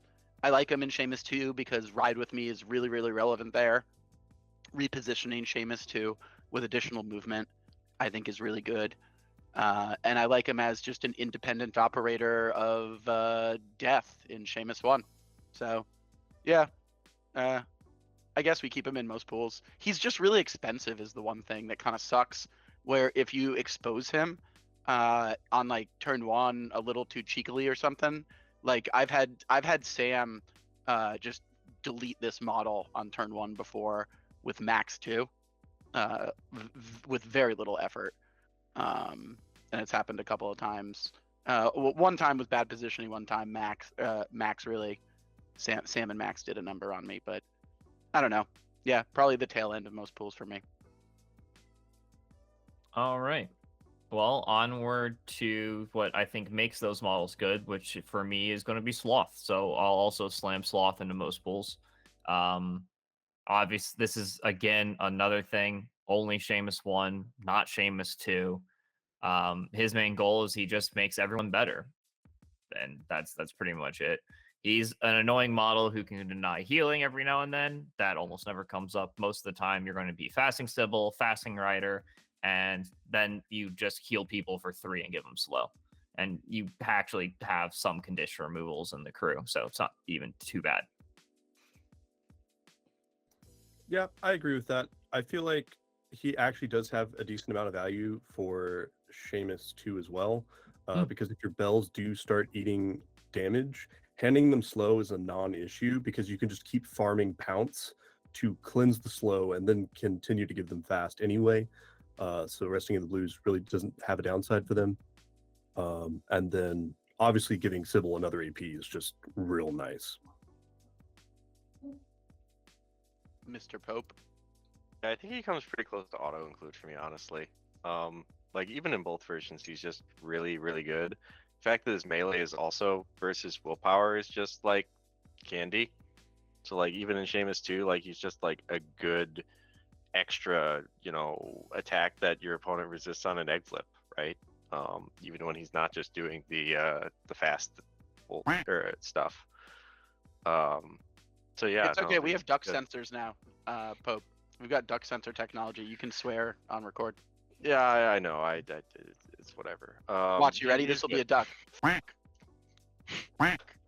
Yeah, I'm not hearing the duck on my end, but anyways, the last thing is just that, like, especially with Seamus 2, the whole stopping people from healing is just another really good bubble with the sin tokens. Like, having played Crossroads 7 in my life, I can tell you that Consumed by Sloth is honestly one of the best auras that is in the crew.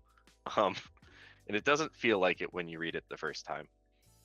So, yeah, the fact that then also, I guess, pivoting back to Seamus 1, you usually take the All-Stars and just heal for 3 on a hard-to-kill model that uses Soul Stones, also pretty valuable to just have, you know? So no, I don't see why you wouldn't take him in both crews pretty much every game. Unless it's like, I don't know, corner. But even then, I can still see it. I don't know. Big Sloth fan. Yeah, I agree with what everybody's saying. I think he's in most pools. He's great. I take him mostly every game with Seamus 1. So, and a lot of games with Seamus 2. So, All right. I wasn't confident that Seamus 2, but if you want to slam him in auto include, I'm fine with that. I've never played I a would game not of say Seamus auto without include. him. I would not say auto include. I would say a very strong most pools include. Interesting. Okay. Well then, we'll just get moving on real quick. Gwisin, I'm going to put this in the. You know what? I'm actually just going to put this into the never hire asterisk above Dandy. I really do like Gwisin. I definitely think they got a little bit nerfed, but the only main reason I put this in is because I feel like it's worth talking about. Tara, all the Barry people, Hoffman, everyone who has the one big shot at one guy. Sometimes you have to hire a take the hit model, and this is the one for the crew. This if you want to put into counterattack because you actually think it happens enough for that to be there, then go for it. But it's pretty much I have to hire take the hit model. This is the one. Yep, I think that pretty much covers the Gwisin's value from top to bottom. Like, it's there to take the hit. It doesn't. I mean, the adversary is nice and all, and theoretically you could compare or pair well with Scarlet Temptations, but I'm never like, man, if I just had plus flips, because for the most part you're fighting people that can't really cheat to dodge or all that stuff anyway. So the only thing you're taking it for is that take to hit, which it's great at, and for its cost, it's real good at that specific job. But on some level, I'm bitter at them for stealing the rightful place of the Ashigaru, who I love much more than the Gwisin. But yeah, if you need to take the hit, it's there, but it's by no means like something that enters my mind when I'm building Seamus crews. It's like oh great, Hoffman. Well, okay. Any dissent from the church? Yeah, I don't really like Gwisin all too much. Countertech is a generous place to put them, I think. Like, all the models in this keyword are so tanky that I don't even think you generally need or want a take the hit model. I don't really see what value they add beyond Trail of Gore for this kind of like list. I don't know. not a huge fan of them here. Yeah, I don't Just really because see you why you'd play want them. Lady J and you're fine with them being able to just get buried. Like, I guess, but I don't know. I'm still not really sold on it. So bad counter tech is, I think, where we all landed, basically. Yeah, forced counterattack. All right. All right, Manos, good counterattack, on par next to Lovelace. You need anti-demise in this day and age. It comes up not infrequently. So it's always good for that. Plus, the rest of it is really good for just, you know, arguably specific pool stuff. But I think that's only relevant when the demise is relevant, at least for Seamus. So you get a good model that does coincidentally target willpower. That's not too relevant, but it's a thing. And more importantly, you get the Lantern of Souls and a leaping model. Extended Reach is cool too. Yeah, it's not bad. Like, the extended reach isn't a great value in a crew with so much disguised, but I feel like Manos it's similar to the Valedictorian. It's one of those models where you're like, I don't really know how to hire or build new crews. You can just be like, all right, cool, I'm just gonna hire the big three models, and Seamus 1 is real good at being like, I don't care what my crew is, I'm gonna do my thing. And Manos falls into that. If you really need the anti-demise tech, then more power to you. If you're, you know, playing to a Levy 1 or something like that. But yeah, I think Manos is a symptom of the larger issue of just, oh, I don't really need to think about this, I will just hire the good models. But I don't think he's a necessary hire for Seamus, certainly. Like, he's the bottom of counterattack for me. Like, most of the time, if there's a demise in play, like, there's some way to play around it where it's not super annoying. Like, if Maxine would like to demise and heal 4 once per game, like, hand cannon Seamus, totally cool with that. I don't think it's necessary to hire Manos to dodge that. But if it's just like, I'm really tired of thralls exploding in my girl line, then yeah, sure, I could see it being a good hire. Reser players and their glue sniffing. How have I gotten through a Reser tier list without talking about Landon sniffing is glue? like 20 All right, years let's get deep. this going. Let's talk about Manos. It's You getting can late. no longer I have contain pizza it. waiting Manos for me. good. Manos leap. Manos play wagons. Manos sniff glue. It's demise sometimes good. I don't know. I feel like most good crews have less demise stuff than they used to, like just with what's good right now. But that might just be me. I think he's less counter pick and more specific pools for me for that reason. So I don't feel like most of the stuff he counters is like as relevant as it used to be. So I don't know. I think you've taken more when you want the leapy assassin type thing to score more points rather than when you want lantern. I mean, obviously, if you hit a lantern matchup, that's fine. But I don't think that happens anywhere near as often as it used to. My take is that you bring him in for either being a leap and assassin model or a anti-demise model, and the games in which he's the best is which he is able to utilize both of those abilities. I think he's middle high tier, like counterattack. I think he's pretty good counterattack, but you know, you got to know how to use him.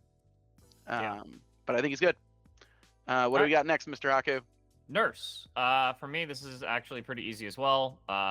All-star unit, Seamus 1, good stuff. I put it in most pools.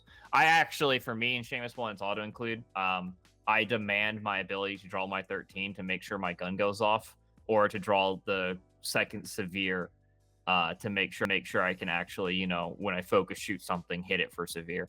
I not infrequently hire 2 of these models just to be able to always guarantee I can get both the severe to hit and the severe for damage.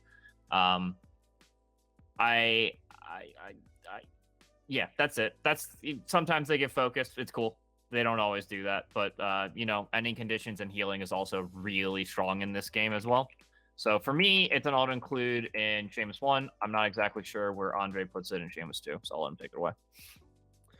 I mean, if you need the condition removal, it's nice. Like, for the most part, like, I am going to hire probably a Gravedigger with Seamus 2, so I don't necessarily need the nurse, but oftentimes it's nice to just be able to find a high card to summon with, or be able to land a big lure or something like that. So, like, tools for the job, absolutely cash. The condition removal and healing is a nice touch. And you know what? It's days on a stick as well, which I think often goes overlooked. And to top it all off, like, if you kind of wanted to hire a Doxy for seduction anyway. Nurses also have that. So it can contribute to the distraction engine pretty effectively as well. So I would say like it's not a necessary hire, and I wouldn't say I would even hire it in most of my Seamus 2 crews, but I'm never going to look at a nurse hired with Seamus 2 and be like, what are you doing? So I think most pools is a good place for the nurse. You'll find value pretty much always. The Pope. Yeah, I think what's been said is pretty much true. Auto include Seamus 1, sometimes include Seamus 2. Bedside manner is also just kind of a neat rule to have versus like gun crews, because it can really screw with their positioning and their ability to actually put damage into you. So for that reason, that I don't think was mentioned, she's really good in Seamus 2, because like one of the things you're most afraid of probably is just like people not engaging with your bubble and just shooting you. So I think she has value for that as well. I agree with everyone. It seems we all agree here, gentlemen. All right, on to Vincent. I'll put him in the actual never hire asterisk pool. Mostly because I included him, because there are definitely situations now where you legitimately hire this guy playing against models like Karai or Pandora.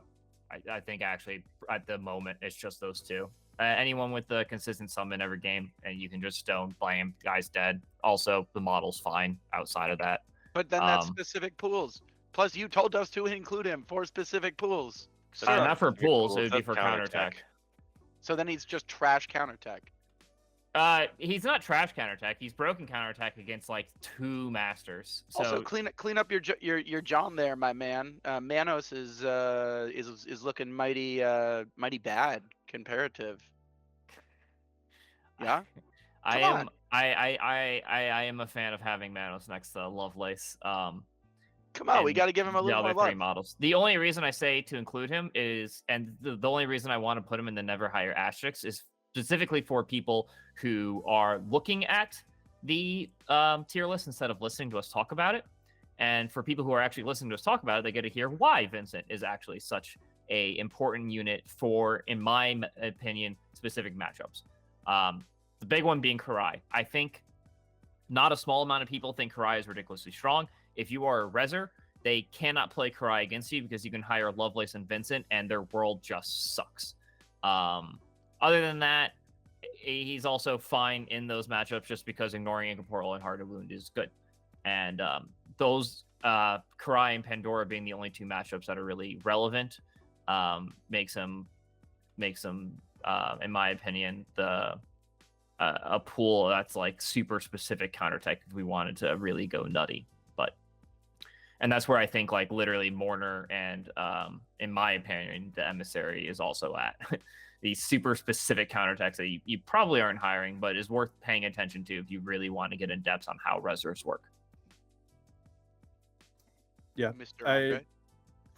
I mean, I would never consider this a hired model. Like, the threat of Vincent is enough that, like, people with summoners might be like, I don't know. But, like, even if I'm going to play into a guy who's like, I'm going to play my best girl, hate darkness herself, and I'm going to bring a Curio with her, then, like, fine. I don't think it's going to be necessary to necessarily counterattack into that. Like, if you want to, more power to you. But I don't think... Well, it does come down to my aversion to playing out of keyword. Like, is it good when you have to exercise things? Or, like, if you're expecting someone to, like, slam Executioners and Drogamo down on the table and just being able to be like, here's the stone, bye, is really nice. And I can't deny that.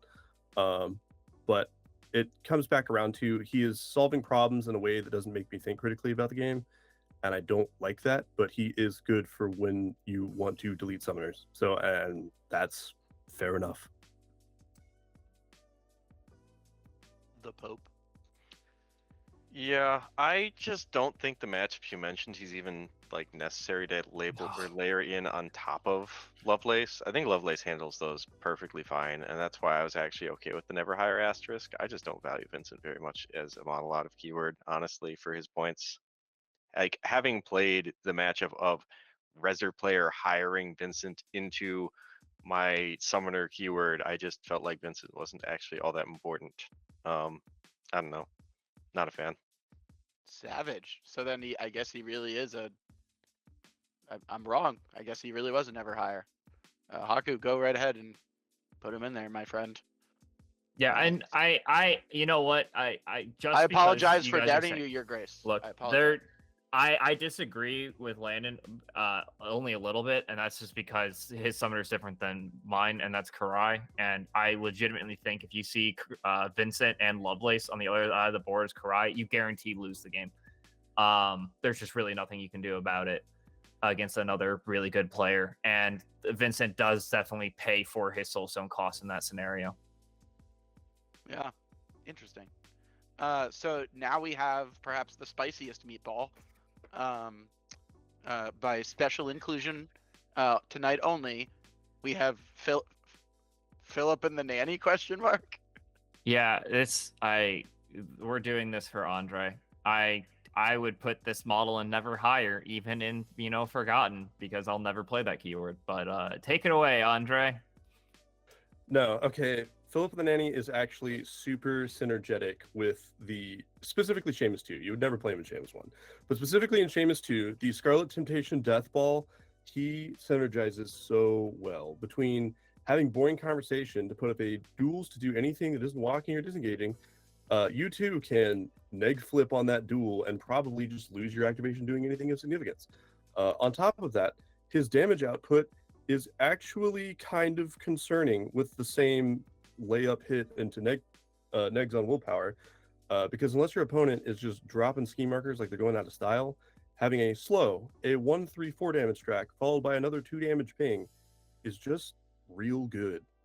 And every model that you can hand less AP to is just a win. Like, you're handing out distracted anyway, distracted and slow. Like, you if you could find a way to put stun on them, like, they're useless. It's like being paralyzed in second edition. Like, there's so much value lost every time he lands a one more question. On top of the fact that they're still having to test for boring conversation. Like, I really like this model, and he can keep up with the ball with Deadly Pursuit between turns. And if they're trying to focus to get through stuff or improve their lot in life into hard to wound, like, he can punish that too. I actually really like this model with Seamus 2. It's not a I was just going to say, it's not always higher per se, but he's got a lot of synergy. He's starting to make sense. Oh my god. No, That was I mean, good. I knew these arguments, and I'm not like against it, but the biggest problem for me is always when it comes down to like what models am I cutting for Philip and the Nanny, and for most of the time it's like you're playing into the synergies, but you're cutting models to play into the synergies, and now you're losing more of it. So he's always just felt like wonky to me, but when he's good, can be really good. It's just Pope. Yeah, so here's the thing about the boring convo thing. Like, even on an egg flip, I'm pretty sure the math works out to like a willpower 5 model makes their flip half the time, or maybe a little less than half the time, but pretty dang close to half the time. And when you start getting up to like willpower 6 or 7, it gets like really actually not that hard to just make your willpower 10 flip on an egg flip. So I think you might be overrating that just a little bit in my experience of having tried that before. But otherwise, I think the idea of like trying to paralyze things that are already in the Seamus bubble, from my limited experience with Seamus 2, when something's in the bone zone, it turns to bones real quickly. It doesn't need to be like slowed or distracted. It usually just melts within like 2 to 3 activations, if it even lives that long. So I don't think I super value it. And to your point, it's maybe not an always game thing. Like, maybe there is that one like thing you really want to lure in that you're entirely sure will like absolutely murder your crew, but it still needs to like be there and die. And maybe that's when Philip and the Nanny comes in, but I'm not sold. I think I'd have to see it in action before I was really going to lend credence to it. But I also just really wanted to say he's starting to make sense. For the flavor. You did it for the flavor. That being said, in the one spot where I kind of like Seamus 2, Wagons, Chatty's also just like an MVP rule, so maybe it is good. I feel like I would put him in. I don't know. I'm not taking a stance on this. This is too controversial for me. I'm opting out. I don't have an opinion. It's too spicy. I'm sorry. This is my limit. No, I would put him in. I guess specific pools. I don't know. I'm just afraid that he dies so easily, because he's a lot of points. And he's kind of squishy with defense 4. It's a scary world out there for a defense 4 model, even with manipulative. Yeah, I'd put him in specific pools. All right. Anyway, I think we have reached the end, gentlemen. Thank you for convening this afternoon to discuss the Resurrectionist faction. I guess at a high level, given that we're making this tier list in the Gaining Grounds 3 metaverse, what do you guys have as closing thoughts on this particular keyword, not only positioned within the Resurrectionist faction, but positioned declaring it into Gaining Grounds 3? I guess, Andre, why don't you start, because quite frankly, you ran this keyword at Nova pretty much exclusively on the second tournament, right? So Yeah. what do you think? I think Seamus is real good. Like, you're not gonna be like an unkillable god king by any means, but basically GG3 asks you the questions of like, can you control your positioning? Can you live long enough to do things? And can you remove specific models from play? And Seamus is pretty good at all of those things. Like the Belles and the Doxys and even Sybelle, like, for what you pay for, you're getting a pretty solid amount of tank in the Resurrectionist way. You know, it's a lot of hard to wound and disguise and stuff like that, but like, you're getting a pretty good amount of tank out of this keyword, which lets them run things like, you know, guard the stash, and to a certain extent chewing up people with covert ops.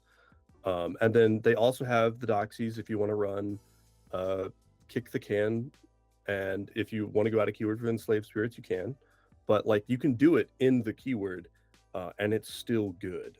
So if you wanted to just like stand Seamus in GG3, I think he's got a lot of sauce. Is he unkillable? No. But you're also going to run into the point that I would make as well with Seamus 2 specifically, is that because GG3 has a couple of strategies that are like smash your models together on the center line, a lot of bubble crews, you know, have bubbles that they want to stay in and see.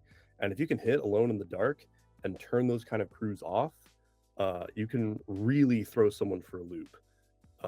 And so I feel like Seamus 1 and 2 both have a lot of opportunity for play, and is a strong keyword for this GG in general. What are, let's say you're going to a tournament and you're planning on primarily playing Redchapel. You know that you're going to play mostly Redchapel. If you're going to be thinking between Seamus 1 and Seamus 2, already we've obviously talked about the differences in terms of specific sideboarding into master matchups.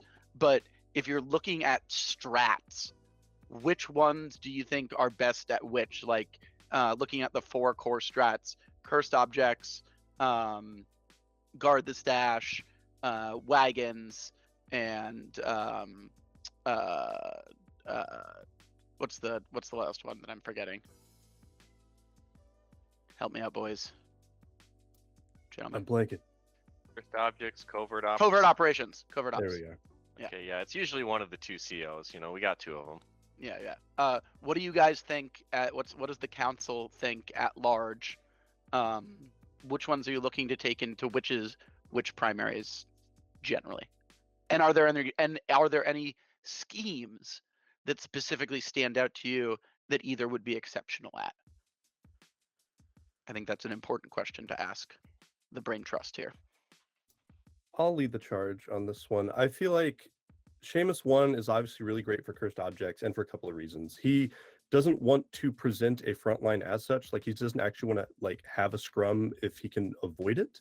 but he can play the scrum game if he has to. But the big issue with that is that by playing cursed objects, you can try to avoid handing the opponent points because the only person that's going to do all the killing really is Seamus 1.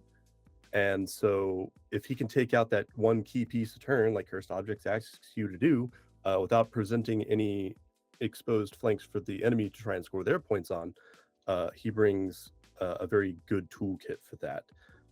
As for the rest of them, like covert operations, Seamus 1 has value because of the teleporting to score one of those points on the edges, because Seamus 2 doesn't really want to spread out the ball that much. So if you have to go run off to the flanks, it's not great for him. So I like Seamus 1 more for that. But for guard the stash, like for me, it's a no-brainer. Seamus 2 loves guard the stash. And by extension, I don't think it's necessary to distinguish between 1 and 2 for what schemes they want to run, because of what Hatco does for the crew. If you need to run Leave Your Mark, like Hatco is cash for that. If you need to run Set the Trap, Hatco is cash for that. So there's a lot of things that you can do with either Seamus in terms of schemes that you don't really need to build for, but you could do like a public demonstration pretty easily, or you could do a hidden martyrs pretty easily. But obviously that tends itself towards, actually hiring his keyword. So for those, I would say Seamus 2 is a little better. But if you need to spank and tank, go Seamus 2. If you need to cut and run after taking a kill, I like Seamus 1 a lot more. Hope, Haku? Yeah, for me, it's the strats that have blocking, you play Seamus 1. The strats that don't have blocking, you play Seamus 2. That's kind of just where I'm on it. It's pretty cut and dry. Mr. Haku? I'll take it to the bigger level because that's all I can really talk about for my Seamus experience. So if you want to zoom out on the macro level of playing Resers in general, I think Seamus is the crew you declare when you know you have to specifically kill either certain targets or bounce around on the map in a specific way. Otherwise, I think there are better go-wide crews and Resers at the moment than Seamus 2. So I'm just not the biggest fan of playing Seamus 2 in a lot of those scenarios, even though I think he can be very good as Andre said about turning off aura. So that's like, I think his main key niche. So I actually think both of the masters are kind of niche in that regard, and Resers have a couple of like super valuable options at the moment otherwise. But because of how killy it is, Seamus 1 value has skyrocketed again because there are just a couple scheme and strat pulls you can have where it's just like you just have to murder your opponent, and by God he can do that. And especially because there are scheme and strats at the moment where you don't have to leave your deployment zone period. Seamus's value skyrockets again. He can go in, murder as much as you want, swap out with an insignificant model, and then just hide after you scored a couple points on like cursed objects, right? It's the value there is potentially just super ridiculous. And that's my macro view on them. Those are the two scenarios I'm hiring Seamus. All right, and then I guess the last question for the council at large, which I think is really the last question to ask here, is let's say you're going to be playing against Seamus. What are some things that Seamus doesn't like to see? What are some good ways to beat this keyword? What are some good ways to counter tech in general against this keyword if you know you're going to be playing against it, let's say in a tournament? Okay, I guess I'll start this off. Be guild. You get both armor and laugh off, which are ridiculously strong against this crew. And if you have both of those, then Seamus is super depressed. The other obviously big thing is being able to use soulstones. So if you're Arcanist, you can just slap those on whatever key enforcer models you need. And then for against Seamus 1. And other than that, it's kind of just like be able to build a crew that doesn't die to Seamus 1 at least, which is henchmen or henchman models or soulstoning models if you're like doll with a tune all around. Is really where a lot of the survivability comes in against Seamus 1 or some weird gun shenanigans to shut down. And then Seamus 2, it's kind of ignoring auras, mass condition removal, and not having to go near him in the first place is a lot more what you're playing around. And so crew building is actually a lot more crucial to know against Seamus, which is why I actually think Seamus's value kind of falls off against crews that we know, who knows what like his shtick is. Because as Andre's pointed out a few times, Seamus 2 kind of a little bit relies on the fact that your opponent forgetting how turning off all auras work, where if they're just good at playing around that in the beginning, his value just gets lower and lower. So I think it's a lot of matches are almost won or lost at Crew Select against Seamus. I don't necessarily disagree with that. I think, just to reiterate it, like Seamus in general, because you don't know what Seamus you're hiring into, is not going to like ruthless models that have soulstone use and can't be moved. So, you know, like Dashel 2 is an example. If you code up some stuff and everybody and their dog is soulstone use with an 8, then Seamus 1 isn't really happy about it. And then with the coach, Seamus 2 isn't happy because he can't drag and or ping you around in his auras. I will say, though, that I think the biggest weakness of both Seamuses is that if someone can catch and kill Seamus, he doesn't really have a ton to actually stop you from doing that. Because he, like Seamus 1, relies on his hit and run mechanics in order to stay alive.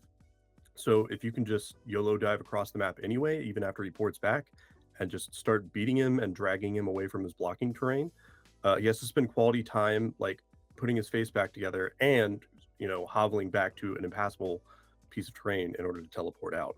And then the same thing goes for Seamus 2. Like, yes, he has stealth, yes, he has defense 6, but willpower 4 is not great. And at the end of the day, he does not pack healing in the keyword very well. Like, Sloth is about as good as you're going to get, but he doesn't have defensive mechanics really beyond that. So as soon as you just are able to start dumping damage into Seamus, he just kind of falls over. So if you are a crew that can pick a specific model and mark it for death and eat it, either Seamus does not like that kind of play style. Obviously, he's going to do everything in his power to stop you and ruin your day, but targeted model removal of his caliber is what I would say is actually what he does not like in either version. Can't take a dose of his own medicine, is what you're saying? Absolutely not. Interesting. Mr. Pope, we've come to the end, my friend. Just It play is you. Terracotta Warriors. No. Give this an honest. You're the grand finale, my man. Give yeah, it a. no, I got you. Yeah, some amount of. I really don't know. Andre did such a great job of doing the comprehensive talk down that the joke answer was the best I'm gonna get. And you But wish you take had the hit, laugh off is just like also good. Like the combination of those two.